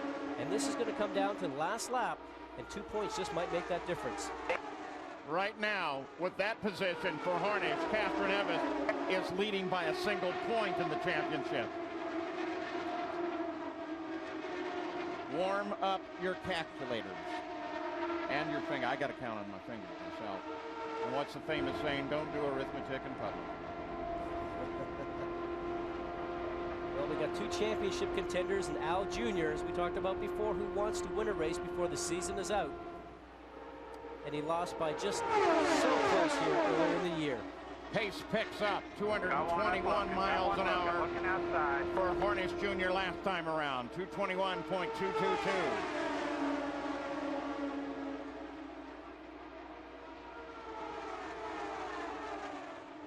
You know, you definitely can't count out Unser Jr. and Barron. Unser Jr.'s got something to prove. Twice second in a photo finish this year. Had the pole through most of the qualifying session, only to be eclipsed at the last minute by Vitor Meira.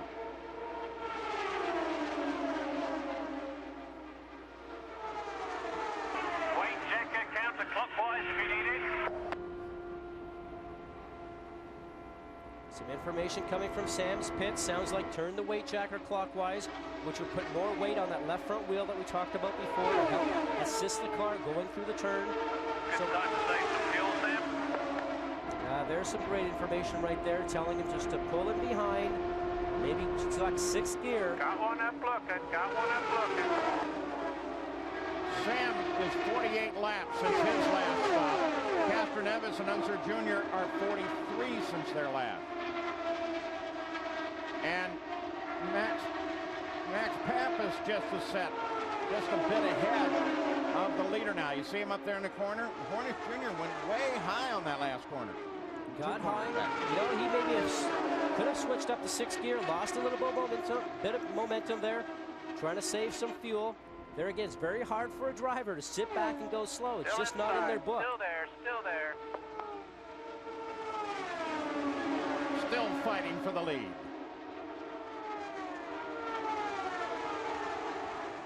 And Hornish and Barron stay side by side.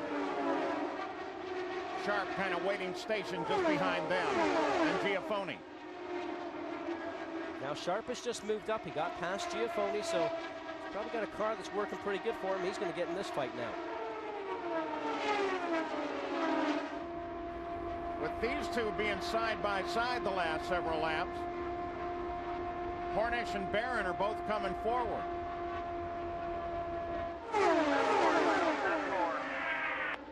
And that's Pappas just ahead. He stays on the high line on the entry. He'll stay low. He'll stay low. Pappas replacing Gil de Ferran. You heard Tim Cindric tell Castroneves Pappas will stay low.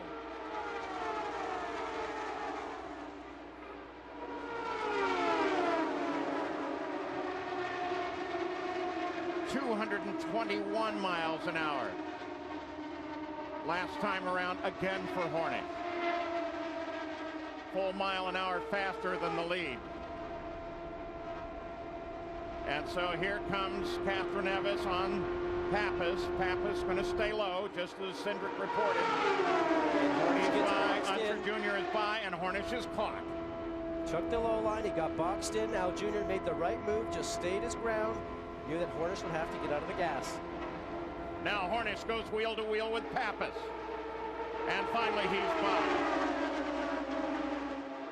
So Castroneves still holding on to the championship. He's just got his fingertips over the edge and leads this race.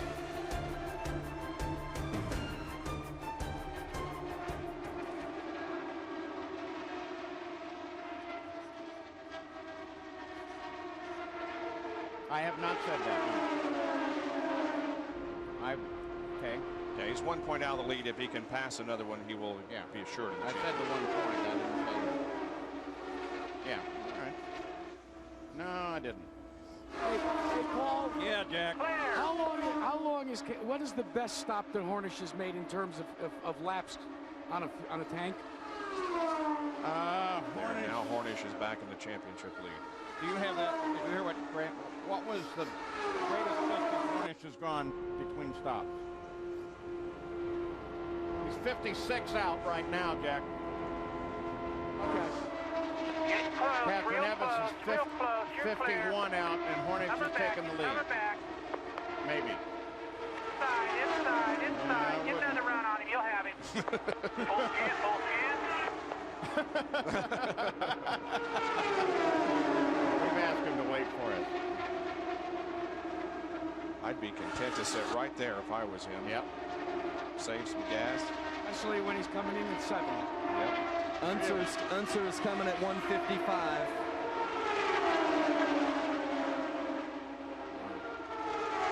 And that puts them all there. Right, Jack? Puts the whole front of the field within reach of the checker. Hello, Jack. Hello, Gary. Yeah, I'm sorry, Paul. That's why I was asking. That's why I asked you. Yeah, it should be. Yeah. I didn't know you were asking me, Paulie. I apologize. I'm sorry, Jack. You two being awful nice to each other. I don't what's the guy. the problem Clear here? behind if you want it. I like you when you fight.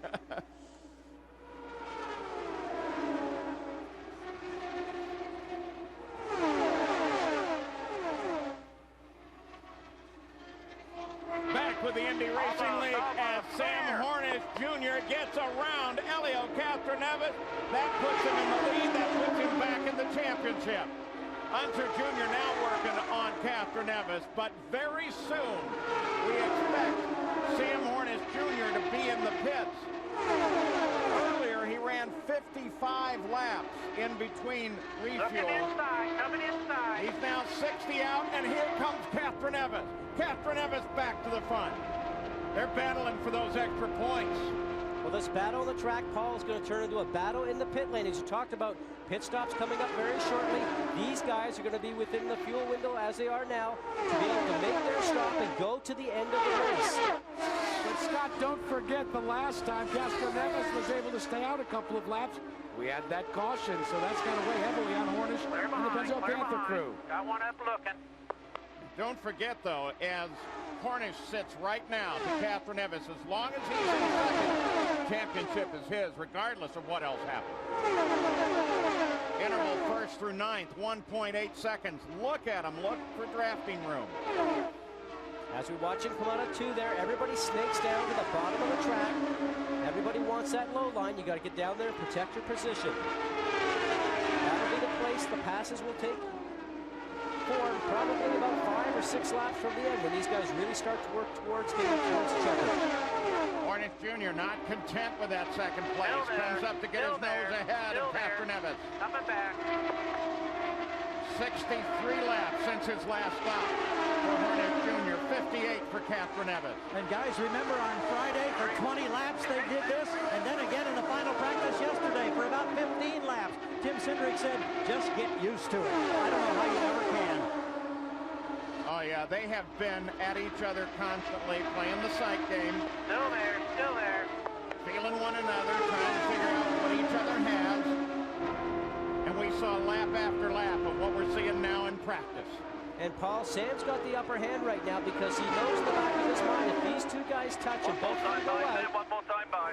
Sam's won the championship. Clear behind. Last couple times by, Castroneves has had a nose ahead at the finish line. There is traffic ahead. And lots of traffic behind as these two guys run side by side. All those guys stack up behind. Today, Hornish has led 67 laps, Castroneves 65 thus far. Now Sam's going to pit this time. He'll peel off to the left-hand side as you see coming into turn 3. He's not been on the brakes. So what he'll do is he'll take his left foot, put his left foot on the brakes, warm the brakes up. So he's got nice warm brakes to get into pit lane. 60-mile-an-hour speed limit here. This for Sam Hornish and the rest will be the last stop. Castroneves in 5 laps. Move over here and just drive on through. And those 5 laps could be the longest laps of Sam Hornish's career. The crew goes to work very methodical. It will be their final stop of the day. Needing to get in all the fuel, 35 gallons. The tires are done. Walking away, it should be the last time, fellas. +1 fuel, Sam, +1 fuel. Well, from the crew's point of view, they've done everything now. It's all up to Sam Hornish Jr. If he wants the championship, he wants the race, he'll have to get it done now. Alex Barron on the pit road. Castroneves still the leader. About 4 more laps, Castroneves will be in. So will Unser Jr. Unser Jr. may actually carry it a little further. Unser Jr. is looking to come in at about lap 159, and they would obviously then be able to take it the rest of the way. Yeah, and that'd bring him in probably at the same time as Castroneves, currently on the plan. There's Unser Jr. now second behind Castroneves. Hornish came out in 10th, a lap behind the race. Paul, there was a very, very chilling moment when Sam Hornish Jr. was pulling on the pit road. A car went by. The battle continues at the front. Castroneves and Unser Jr. with traffic as a factor. And Castroneves for the pit. Unser stays out.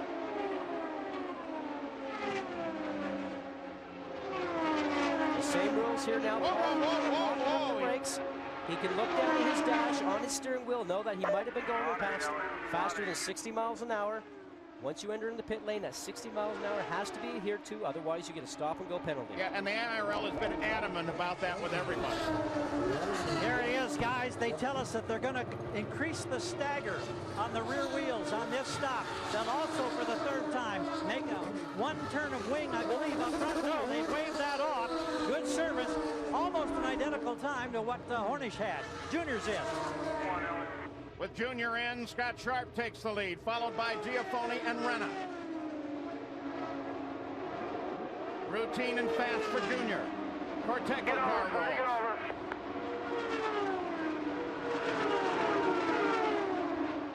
There is Sharp out of the lead. Mira goes to the front. Scott Sharp just tires and fuel, no chassis adjustments expected. Robert Perez changing the right front. He'll give him the clear to go. And a good clean stop for Scott Sharp. And it appeared both Unser Jr. and Sharp came out on stickers. Brand new tires, never been scrubbed in. And you can tell that, Paul, by the white stickers that are on all 4 tires right now. And those labels, stickers as they're known, will actually peel off once the driver's on track within about a lap. You saw Raul Boycel's car being pushed behind the wall. You now ride with the new leader, Mira, and he's got a long way to go till his next stop. He's on a different strategy.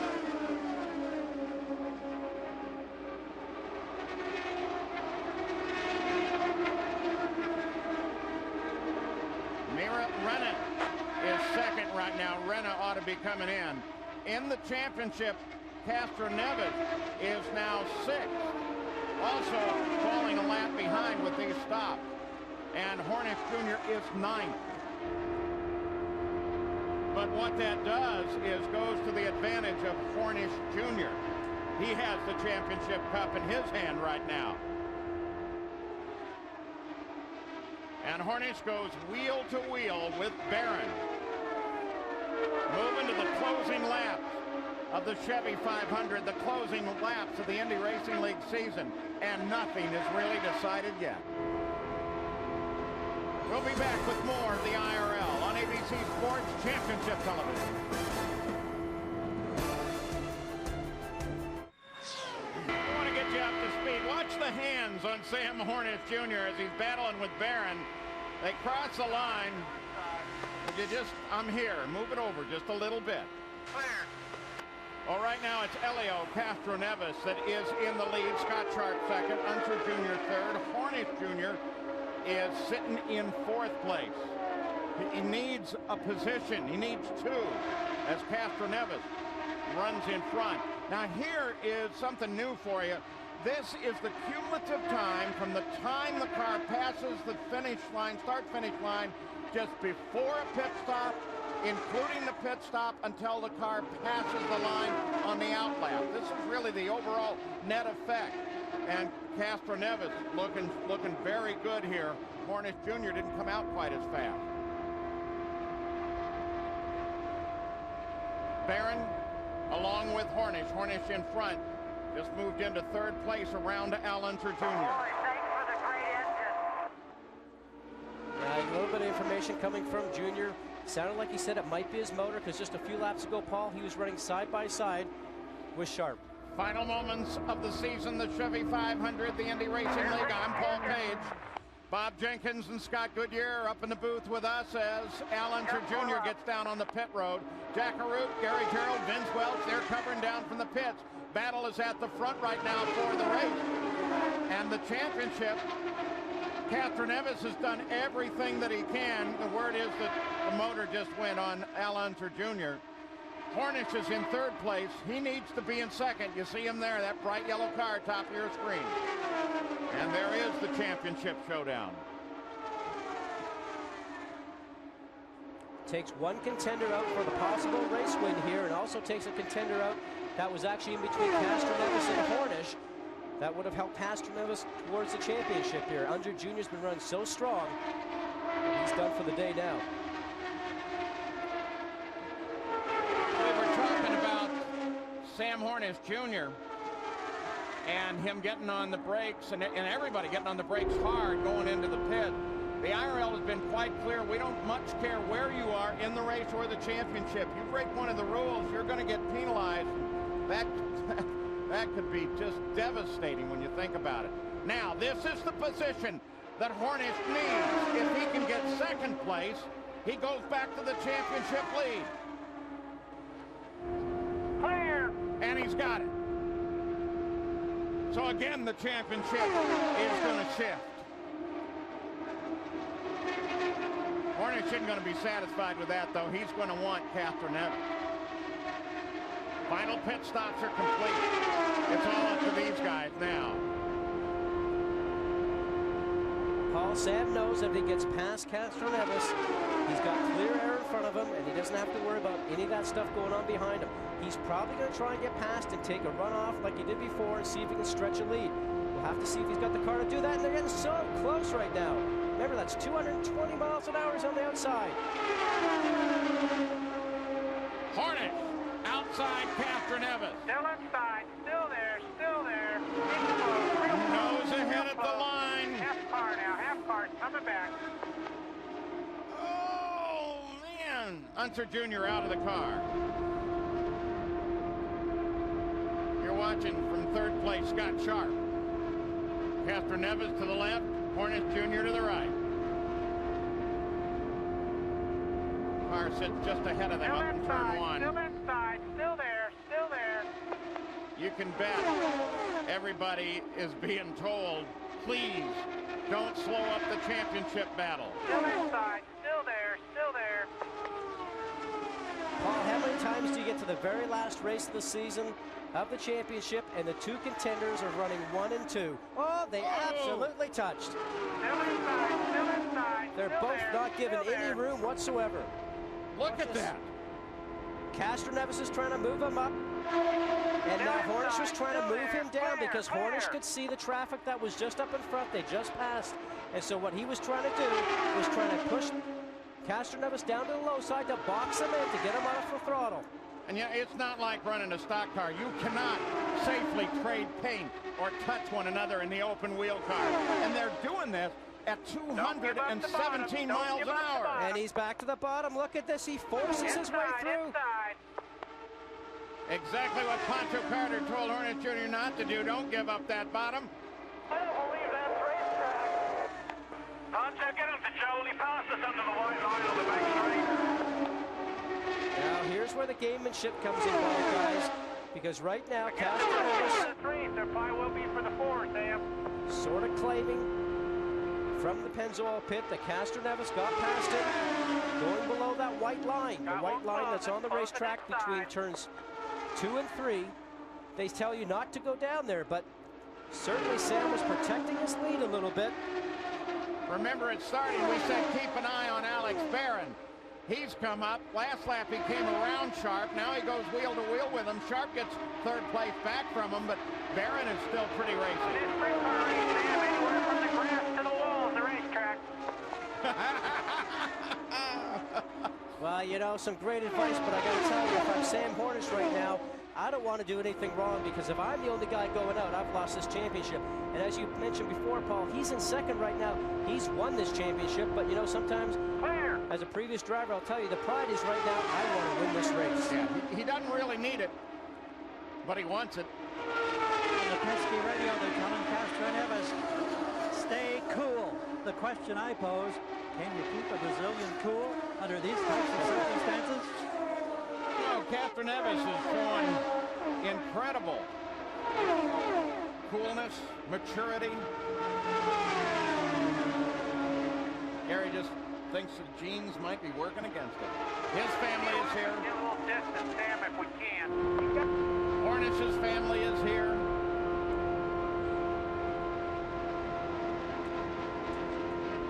As of right now, points are tied. Hornish would win the championship because he won more races this year. That's the tiebreaker. And Paul, in an effort to keep Castroneves cool, Tim Cindric is saying, we're the ones that are having all the fun.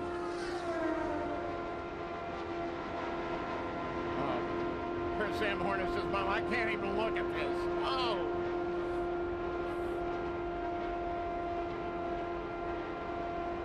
That's Elio Castroneves, the dad.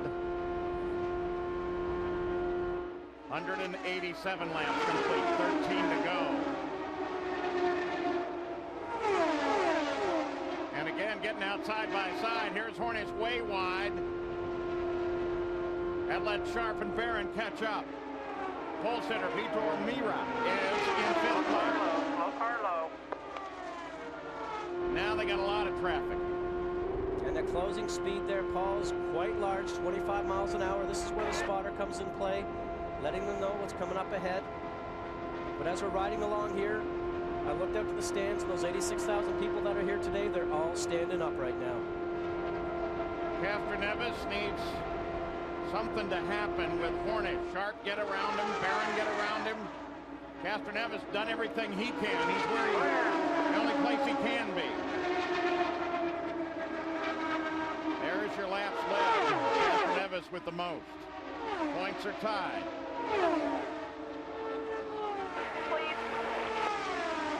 Again in a tie. Castroneves would lose to Hornish Jr. because Hornish won more races in the season. Hornish Hornish has 4 wins. Elio has 2. Sharp and Barron could both become a factor as they're closing in. Now, Paul, with 10 laps left to go, all the drivers are trying their hardest, but I can tell you these 2 guys up front right now, heart rate's probably about 180 or 200, and their foot is mashed all the way down on the gas. They're not going to lift at all. Now, you can't minimize the desire of Barron and Sharp, and they could be the ones that actually change the championship. Well, exactly what can happen. We've seen this happen in Chicago. We've seen it happen here before. Inside.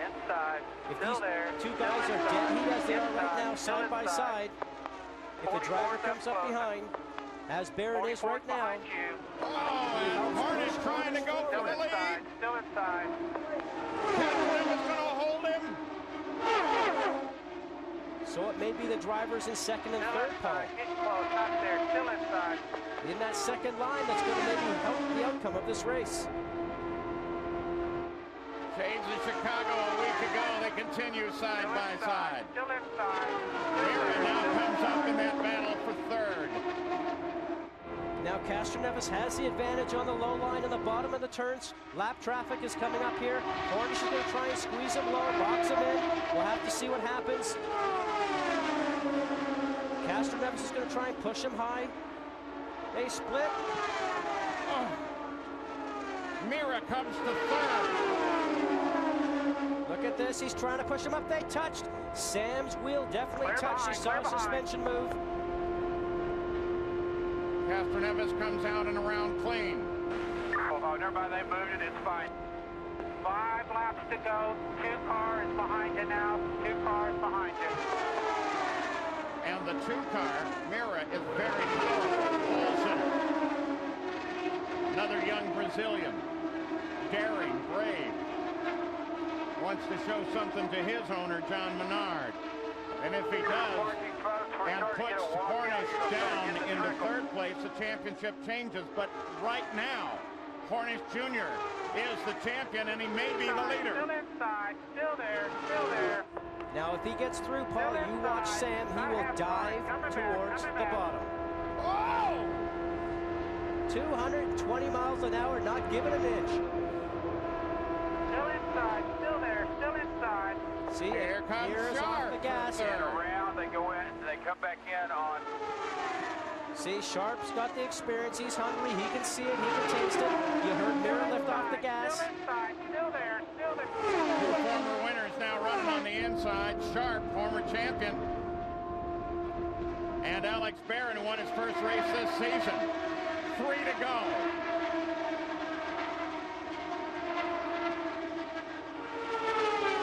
Hornish gets him right at the line. And remember, last week in Chicago, every lap they were calculating what did it take just to get their nose ahead at the line, because that's the only place it counts. Jim Cindric Hall is telling Castroneves, think about the line. Think about the position at the finish. I'm sure he is. Well, right now, all he can do is win it. White flag, 1 to go, 1 to go, all over your butt. Stay tight, stay tight. And these guys know it. Still side by side. Hornish Jr. had the lead by inches as they crossed the line last time. Now he comes a little bit further ahead. They come for the line. They come for the line. And it's Hornish. It's Hornish. Hornish the champion. Hornish the winner. Absolutely the way Hornish wants to do it. Win the race and win the championship. Elio Castroneves crosses the line 96 10,000ths. Behind Hornish, Mira third, Sharp fourth, Barron fifth. Oh, they've done it again. You know, we talked about it and thought it might happen here again in Texas, but you couldn't write a script like this. The 2 guys at the end fighting for the championship race in 1-2. Is this a great track or what? Texas Motor Speedway again gives us an incredible race with the 2nd closest finish in history. And Sam Hornish Jr. goes to back-to-back championships. That's all setting in for him right now, Paul. It doesn't set in when you go towards the line, but once you get past the line and you start your cool-off lap, which he's in right now, that's now setting in. Sam Hornish now can feel it. The emotions are setting there for him. In his 8th win, Sam Hornish felt that he was hit at least 4 different times in those closing laps. And his win ties him with Buddy Lazier for the most IRL wins. There's a happy Pennzoil Panther team. Yep, you guys are the champions. Now, this is planned. They've got some big doings planned here. They've stopped Hornish Jr. as Castroneves pulls alongside to congratulate him over in turn 3. And Paul, as we're talking, I want you to look at this tire right there. The Firestone Firehawk is smudged off the tire because those guys absolutely touched. What's Elio doing?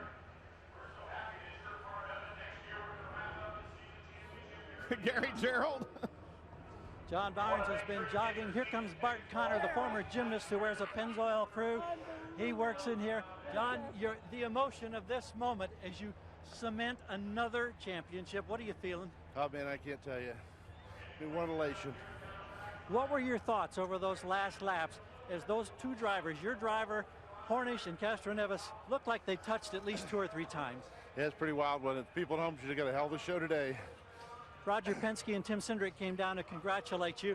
I know that you have a ton of respect for that team and what they brought to the IRL through this first year, but yet your satisfaction factor, where does it stand? I mean, it's the top. This is it. It's what you do it for. The emotion. Team Penske is just a great organization. They brought a lot of effort and class to IRL. Can this racing get any better? I don't know. I hope so. He's headed for victory lane, Vince. Well, Roger Penske just mentioned a moment ago, Sam was right there, whether he was second or first, he was still going to get the championship, but I know you still wanted to get that 3 across the line first. Well, I think that just shows you, how competitive we've been all year, and Sam drove a terrific race. They helped each other in the traffic there at the end, but, what a way to finish, 25 laps side by side. That should bring him back next year. We had a great run this year in IRL. We're glad to be part of it. I take my hat off to the team, to Gil, obviously, and Elio. What a great run, but they deserved it, and they won it. Congratulations on a terrific season, Roger. Thank you very much. Well, Elio Castroneves has set the standard of climbing the fence after a win, but now the Pennzoil Panther crew is on the fence here at the start-finish line. And let's get on to Gary. Elio, senior and junior, they get together, the father consoling his son. We were just asking John Barnes about his emotions. I've got to ask you the same thing because it looked like you did everything you could possibly do to win a championship. Wow, what a fantastic series. I mean, I couldn't be happier. Obviously, I want to win a championship, but unfortunately, that's not the way we'll go. He was the best. It's great to challenge guys like that. He did a hell of a job. His team did a hell of a job, but I have to thank my team. What an awesome team. It's a shame.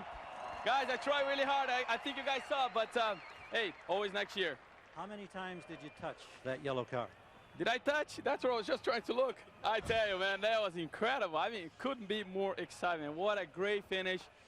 Hey, we start racing against each other all the way through until the last lap. Like I said, we're going to be the last lap of this last racetrack, and what a fantastic finish.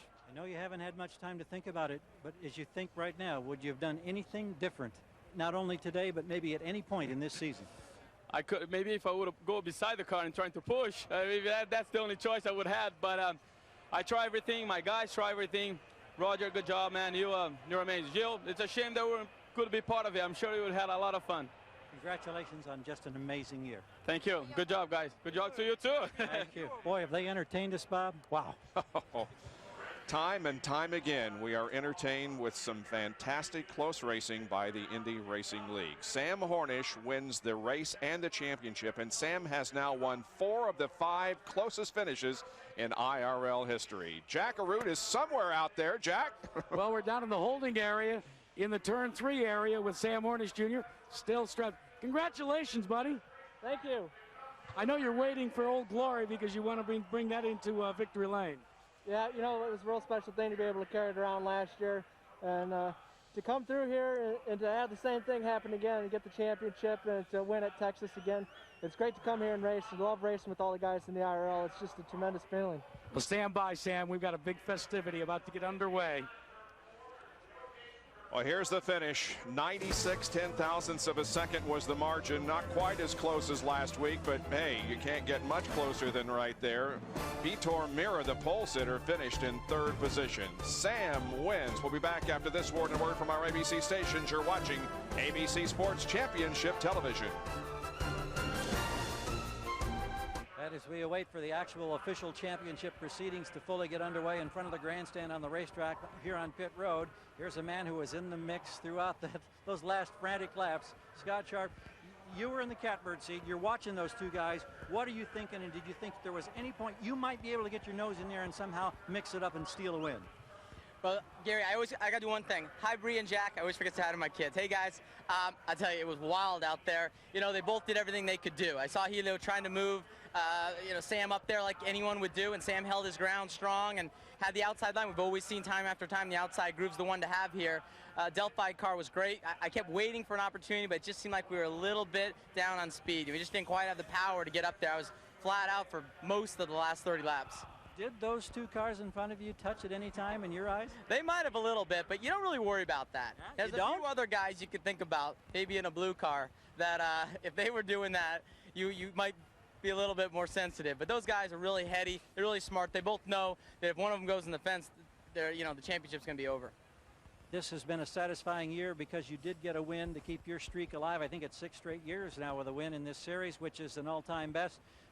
Was that the high point? Yeah, that was definitely the high point. Anytime you win, it's the high point. We had a roller coaster year for the Delphi team. We led, I think, 8 different races. We just had 6 different failures. We failed to finish 6 times, and the consistency that the front runners have, you just can't afford to do that.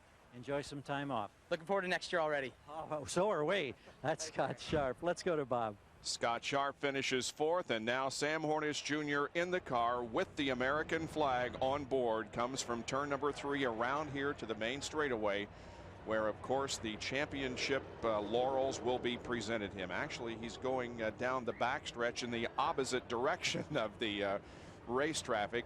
But it's just allowing the fans to celebrate with him this incredible year that the Pennzoil Panther team has had and that Sam Hornish has brought them.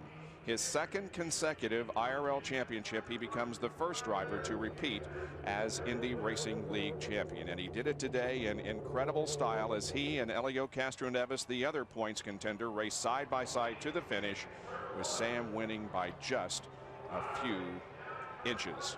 21 lead changes during the afternoon among 7 drivers, and the average speed of this race, 163.981 miles an hour. We were slowed for 4 cautions totaling 35 laps. Well, Sam's going to do some donuts for us here in front of the main grandstand as the American flag remains on board. Before long, he will be getting out of that car and we'll be able to talk officially with him. There are the results. 7 cars finished on the lead lap, with Vitor Mira, the pole sitter, finishing in 3rd position. Sarah Fisher ended up in the 11th spot this afternoon. What a run. To top off a season that's just been incredible, Sam. Yeah, it has been an incredible season. Would have been a little bit better if the driver hadn't screwed up in a couple races, but the Pennzoil Panther crew, they do an awesome job for me. They always give me cars that are dependable and safe and good to go out there and run, so it's always a joy to go out there and run for those guys. And it's all for them. I really want to thank God, my family, my mom and dad. They made everything possible for me to be where I'm at. Sam, 1 year ago you came to this race. You were victorious, but you didn't have the pressure of a championship on your shoulders. You had wrapped it up previously. Describe the differences. I wanted to win last year and I wanted to win this year, but this year I needed to win. So, it's a great feeling. The Pennzoil Panther guys just have given me awesome race cars all year long. And I think maybe we need to carry that American flag more often. Well, let's go over to Tony George, who is the president of the Indianapolis Motor Speedway and the founder of the Indy Racing League, because, Sam, there's a very special presentation about to take underway, or about to happen here with Tony George. Tony, the mic's all yours. Well, Jack, thank you. And I want to thank all the fans here at Texas Motor Speedway. You're the greatest. We love winding up the championship down here. I want to thank all the IRL teams and drivers for putting on a great season for the 2002 championship, and especially I want to congratulate Sam Hornish on your second back-to-back championship, and Elio Castroneves, Marlboro Team Penske. They put up a tremendous fight. Gil de Ferran, you guys make it so exciting. I can't stand it anymore. You are the man. You're the finest talent out there, and congratulations. Thank you. And the crowd roars in their appreciation. Tony, that's a pretty impressive trophy back there, but I think what's more important is what's to the left of us here in that Chevrolet pickup truck. $1 million going to the champion. You know, Sam takes it all in stride. I think, you know, we're very pleased with the growth and progress of the Indy Racing League. We hope to make that 10 million one of these years, but, you know, it's great. We love all the fans. We love ABC. We look forward to coming back again next year, and I don't know what to expect, but it's going to be great. After what we've seen this season, I don't know. All I know is that we'll probably see just the same kind of excitement. I'm sure we will. Tony George, and let's get a hold of Sam one more time, as he's already started giving out interviews. Sam, there was a lot of talk this season that maybe if you won the championship for a second time, that you would consider a change in career, or maybe combining your career, a little stock car racing. But yet, tell me what you and Dale Earnhardt Jr. talked about a couple of weeks ago. I had to talk about deciding what you wanted to do for the rest of your life, and you have your choice on. He said you can, you know, you got to make up your mind whether you want to be a stock car driver the rest of your life or an IndyCar driver. And I still got to win that Indianapolis 500, and it's becoming more apparent all the time what I need to be doing. Now, Tony George said that he hopes someday it'll be $10 million over in that pickup truck. You gonna stick around for that? I hope so. I hope that I win it when there is, but you know, that's all part of the growing process. The IRL has grown a lot since its inception, and it's just a wonderful place to race. Bob, this is just an amazing situation down here in Victory Lane. It's hard to believe that just 3 years ago, Sam Hornish Jr. was just beginning to make his name, and now not once, but twice. Sam, you're an IRL champion. It feels awesome. I got to give a lot of credit to God, my mom and dad, Pennsville Panther Racing, John Barnes, and Gary Pettigo for seeing something in me and giving me a chance. Now, late in the race, one of the things that happened is Pancho Carter was talking to you when you were dicing it up with Elio Castroneves, and all of a sudden, he gave a sprint car adage to you about anything between the grass and the wall was fair game? Well, Elio was protecting the lower line, so I went around the outside, got him passed on the outside, came off of turn 2, and I was on the low line, and he drove right underneath the white line and passed me on the apron. I said, well, all right, well, I don't think that's really legal, but, you know, that's part of the deal. It all worked out in the end. Characterize this season in terms of IndyCar racing for you and for the series in general. 3 good races, 3 bad races, and all the rest were good. Couldn't ask for anything more. Had a car that didn't fail me once all year, and if not for a couple driver mistakes, we would have been celebrating last week in Chicago probably. Well, we're going to let you celebrate right now. Congratulations, Sam Hornish, the Pennzoil Panther team. Let's go back upstairs. Sam Hornish Jr.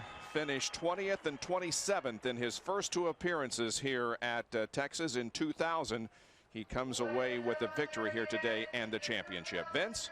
Well, Vito Mera was the pole sitter, and he finished 3rd here today in just his 4th Indy Racing League event. You got better every time out, 15th, 19th, 8th, and 3rd today, even led some laps. What was your impression of the racing up front today?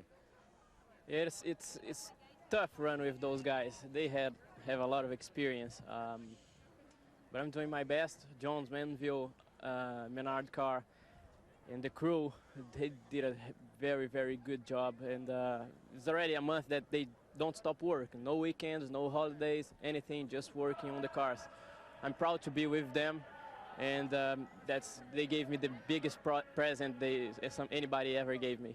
You said you thought maybe your car was even a little bit faster at the end than the 2 leaders. Why didn't you challenge? When there were 10 laps to go, I think I was 5th, running on the front package there. They were fighting really, really tough, really hard. I knew they worked for the championship. That was a year decision. So I thought, should I go by, should I don't? But then afterwards worked just fine. You probably made the right decision. Vito Mera finishes 3rd today, just a 1/10 of a second behind the winner, Sam Hornish Jr. Bob Jenkins. Great run for that young man. We may see him back in the league again next year. Well, here is the finish as Sam Hornish Jr. has the championship by 20 points over Castroneves. Felipe Giafoni was fourth in the point standings nearly all year long and finished that way 99 behind, and Alex Barron finished in 5th position. And there are the other in the top 10 of the point standings here in the IRL 2002 season. We'll be back after this. And a word from our ABC stations. You're watching ABC Sports Championship Television.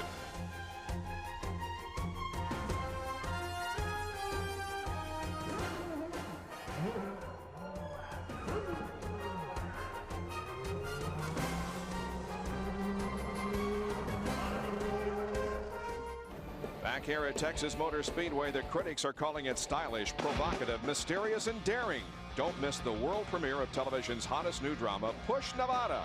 Catch a special preview Tuesday at 9, 8 Central, only on ABC. Here's Vince Welch with the Bombardier Rookie of the Year for 2002, Laurent Redon. Laurent finishing 10th today and signing some autographs, making the fans here at Texas Motor Speedway very happy. And his best finish this year was a 3rd at California, and a lot of people thought maybe he'd get to victory lane this season. Not quite this time around, but I know that you're looking ahead to next year. How was that run today? It was pretty exciting, thank you. It was good to be at the end and to be a rookie. It's always good to be a rookie. Thanks everybody to enjoy of this, be enjoying the race. I want to thank. I use this to thank my team and especially Mike Jack, who is the main sponsor of this team and helped me so much to be here. And I think we did a good job. We always be very competitive during the season. We didn't have so much luck. We couldn't win Richmond or Texas, but it's the way of racing. So I'm really happy to be here and to be the rookie, and I'm glad to be in this series. It's a very nice series and a lot of fun. Congratulations, Laurent. Thank you very much. Thanks. Laurent Redon, the Bombardier Rookie of the Year. Jack Arute. Well, one of the biggest stories outside of the world of motorsports and inside the world of motorsports is when this young lady sat on the pole at a race this year. Sarah Fisher, how about this season? You started out, you didn't think you were going to have a ride, and lo and behold, you fill in for Robbie Buell, and it ends up with a full-time ride with the Smart Blade people. I know, it's been awesome. You know, I mean, this year I didn't even think I was going to have a ride, and to come away with such a first-class team. We're very happy with Team Smart Blade, and really looking forward to continuing on with these guys in 2003. What's the outlook, Sarah? Is things starting to come together there? Well, we're working really hard, and there's some folks making some decisions, and everybody's pitching in to help. And Dry Rambold Racing has done a superb job, and they've hired some really great people around me, and they've all done excellent, and we want to keep them together for next year. Sarah Fisher, you once told me when you first started with this team that the most important thing was the comfort level that you felt as compared to where you came from. Now that you've completed the season, what's the biggest thing you take out of this ride with Dry Rambold? Well, you just got to learn to go fast. I mean, that's all we really had today, and we missed the setup a little bit. We had a huge push and just couldn't stay with them. And you know, now we're not tuning for comfort. We're tuning for speed and to win races, and we just need more shots at it. And Gary, I think she'll get a lot of shots at it next year, and I predict she'll win one before we're here next year. It's going to be very exciting to see how that career flourishes. Here's a young man who's made quite an impression in this league. Larry Blair, his son Austin is here, and Alex Barron, the driver of number 44, who ends up 5th today. How satisfied are you not only with the performance today, another top 5 finish, but for a first year in the IRL competition the entire season? Well, I think we're really satisfied with our result. To finish 5th in the championship our first year, you know, it's a heck of an accomplishment. We got put together fairly late, and our motor program came on fairly late, and you know, to do this and finish 5th and then running real strong at the end of the season, you know, we couldn't ask for more. But we want to be back next year and do this again, and I think we'll leave off right where we left off here. And you know, and I wouldn't have this opportunity without Larry Blair, and you know, he's put together just a tremendous program here, and I'd love to work for him again next year and have all the guys with us. We got good pit stops, good team, excellent engineer with John Dick, and my hat's off to everybody, and I'd just like to thank everybody. Chevrolet's come on with us, and we look forward to running with them next year. They've really picked up the pace here at the end of the season, and it really shows. And what he modestly didn't say was that he won a race on a 1.5 mile track earlier this season in Nashville. Larry Blair, a quick comment from you. Did this season exceed your expectations coming into the IRL? Yeah, Gary, it really did. We, as a new team, but a lot of experienced people, we wanted to make solid and steady progress. It was really kind of our motto in the beginning of the season, and we accomplished that and won a race, 4th at the Indy. The accomplishments here, 5th in the points. So for Rarevac Blair Racing, we're really proud of everybody, the whole team. Alex, a great driver. We're very proud. Thank you. Looking forward to seeing you guys in 03. It'll be here before you know it. Hope you're ready. I'm ready. Let's go. All right. Jack? Gary, we want to show you the look of the future of Indy Racing League competition. This is the outfit that Buddy Rice has turned into. The reason I say this is 12 of the starters today were age 30 and under. You, of course, one of those. And Buddy, talk about your being called to service with Red Bull Infiniti Racing and the rest of the season that you've enjoyed here. Oh, it's been an excellent season, excellent opportunity for me to finally make it into one of the top elite levels open wheel racing, and the opportunity that Eddie Cheever and Red Bull gave me was excellent, and I've tried to make the most of it, and we'll just have to see what happens for next year, but it's been an excellent opportunity and experience. And Bob, if you do turn them around backwards, there is the logo on the hat. Well, the sponsor is mentioned, but it's on the back of the hat as he is wearing it. Well, the celebration continues. That $1 million divided up in those bags may be getting wet with all the champagne that's being sprayed down there as the Pennzoil Panther team celebrates its 2nd consecutive championship in the Indy Racing League. Next Tuesday at 8, 7 Central, John Ritter is married with kids in the new comedy 8 Simple Rules for Dating My Teenage Daughter. Tuesday at 8, 7 Central on ABC. We'll be back to wrap it up from Texas Motor Speedway in just a moment.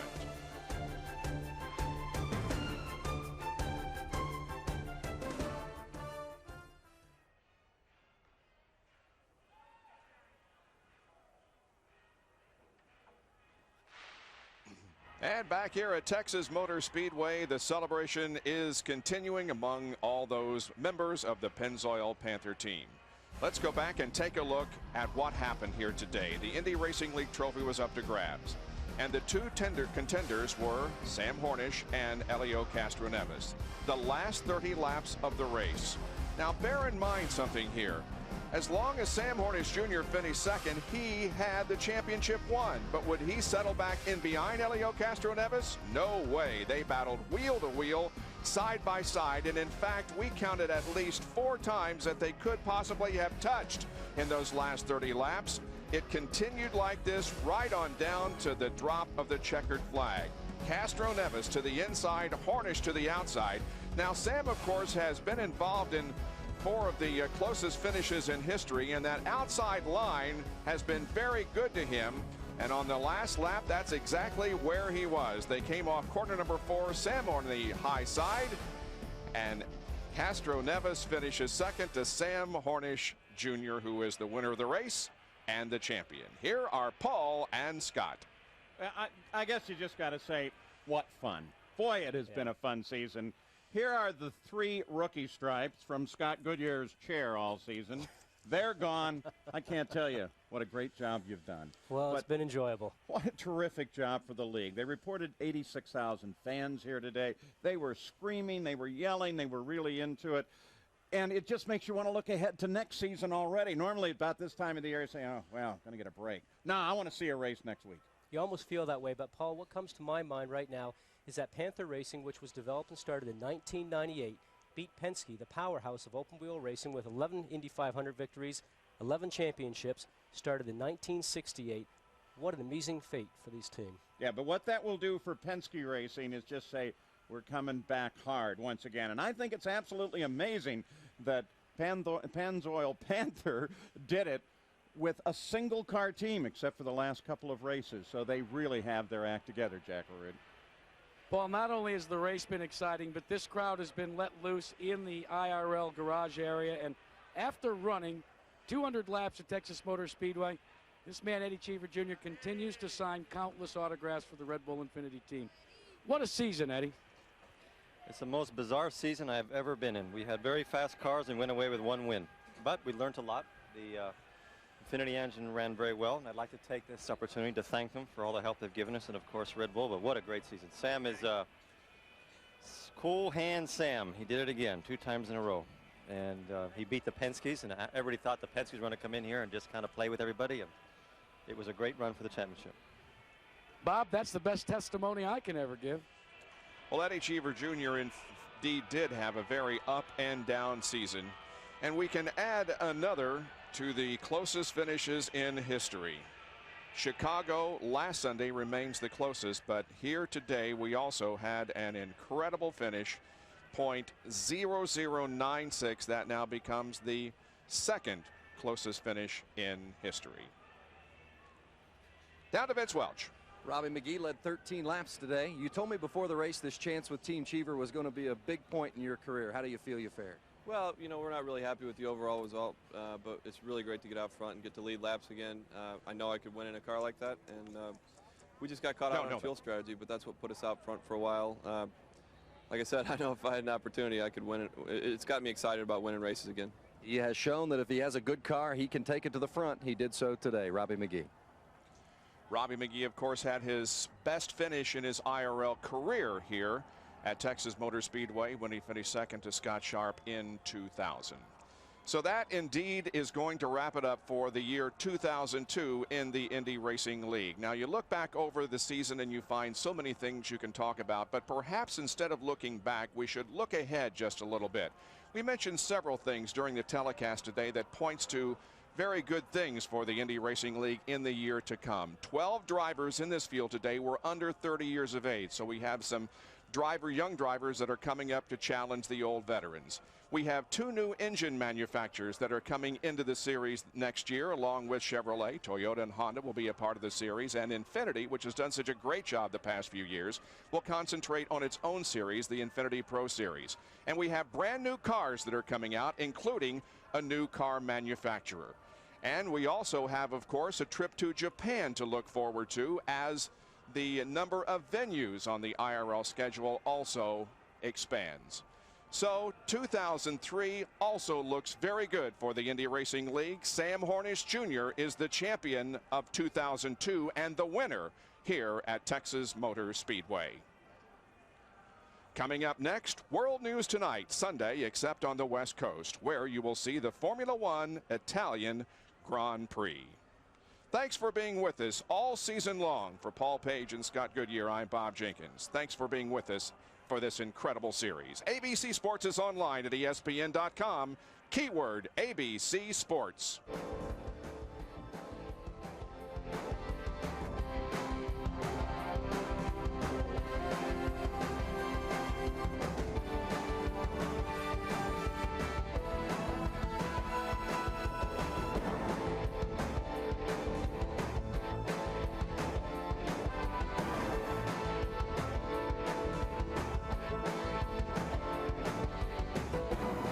It's been fun. Thanks for joining us. We look forward to 2003.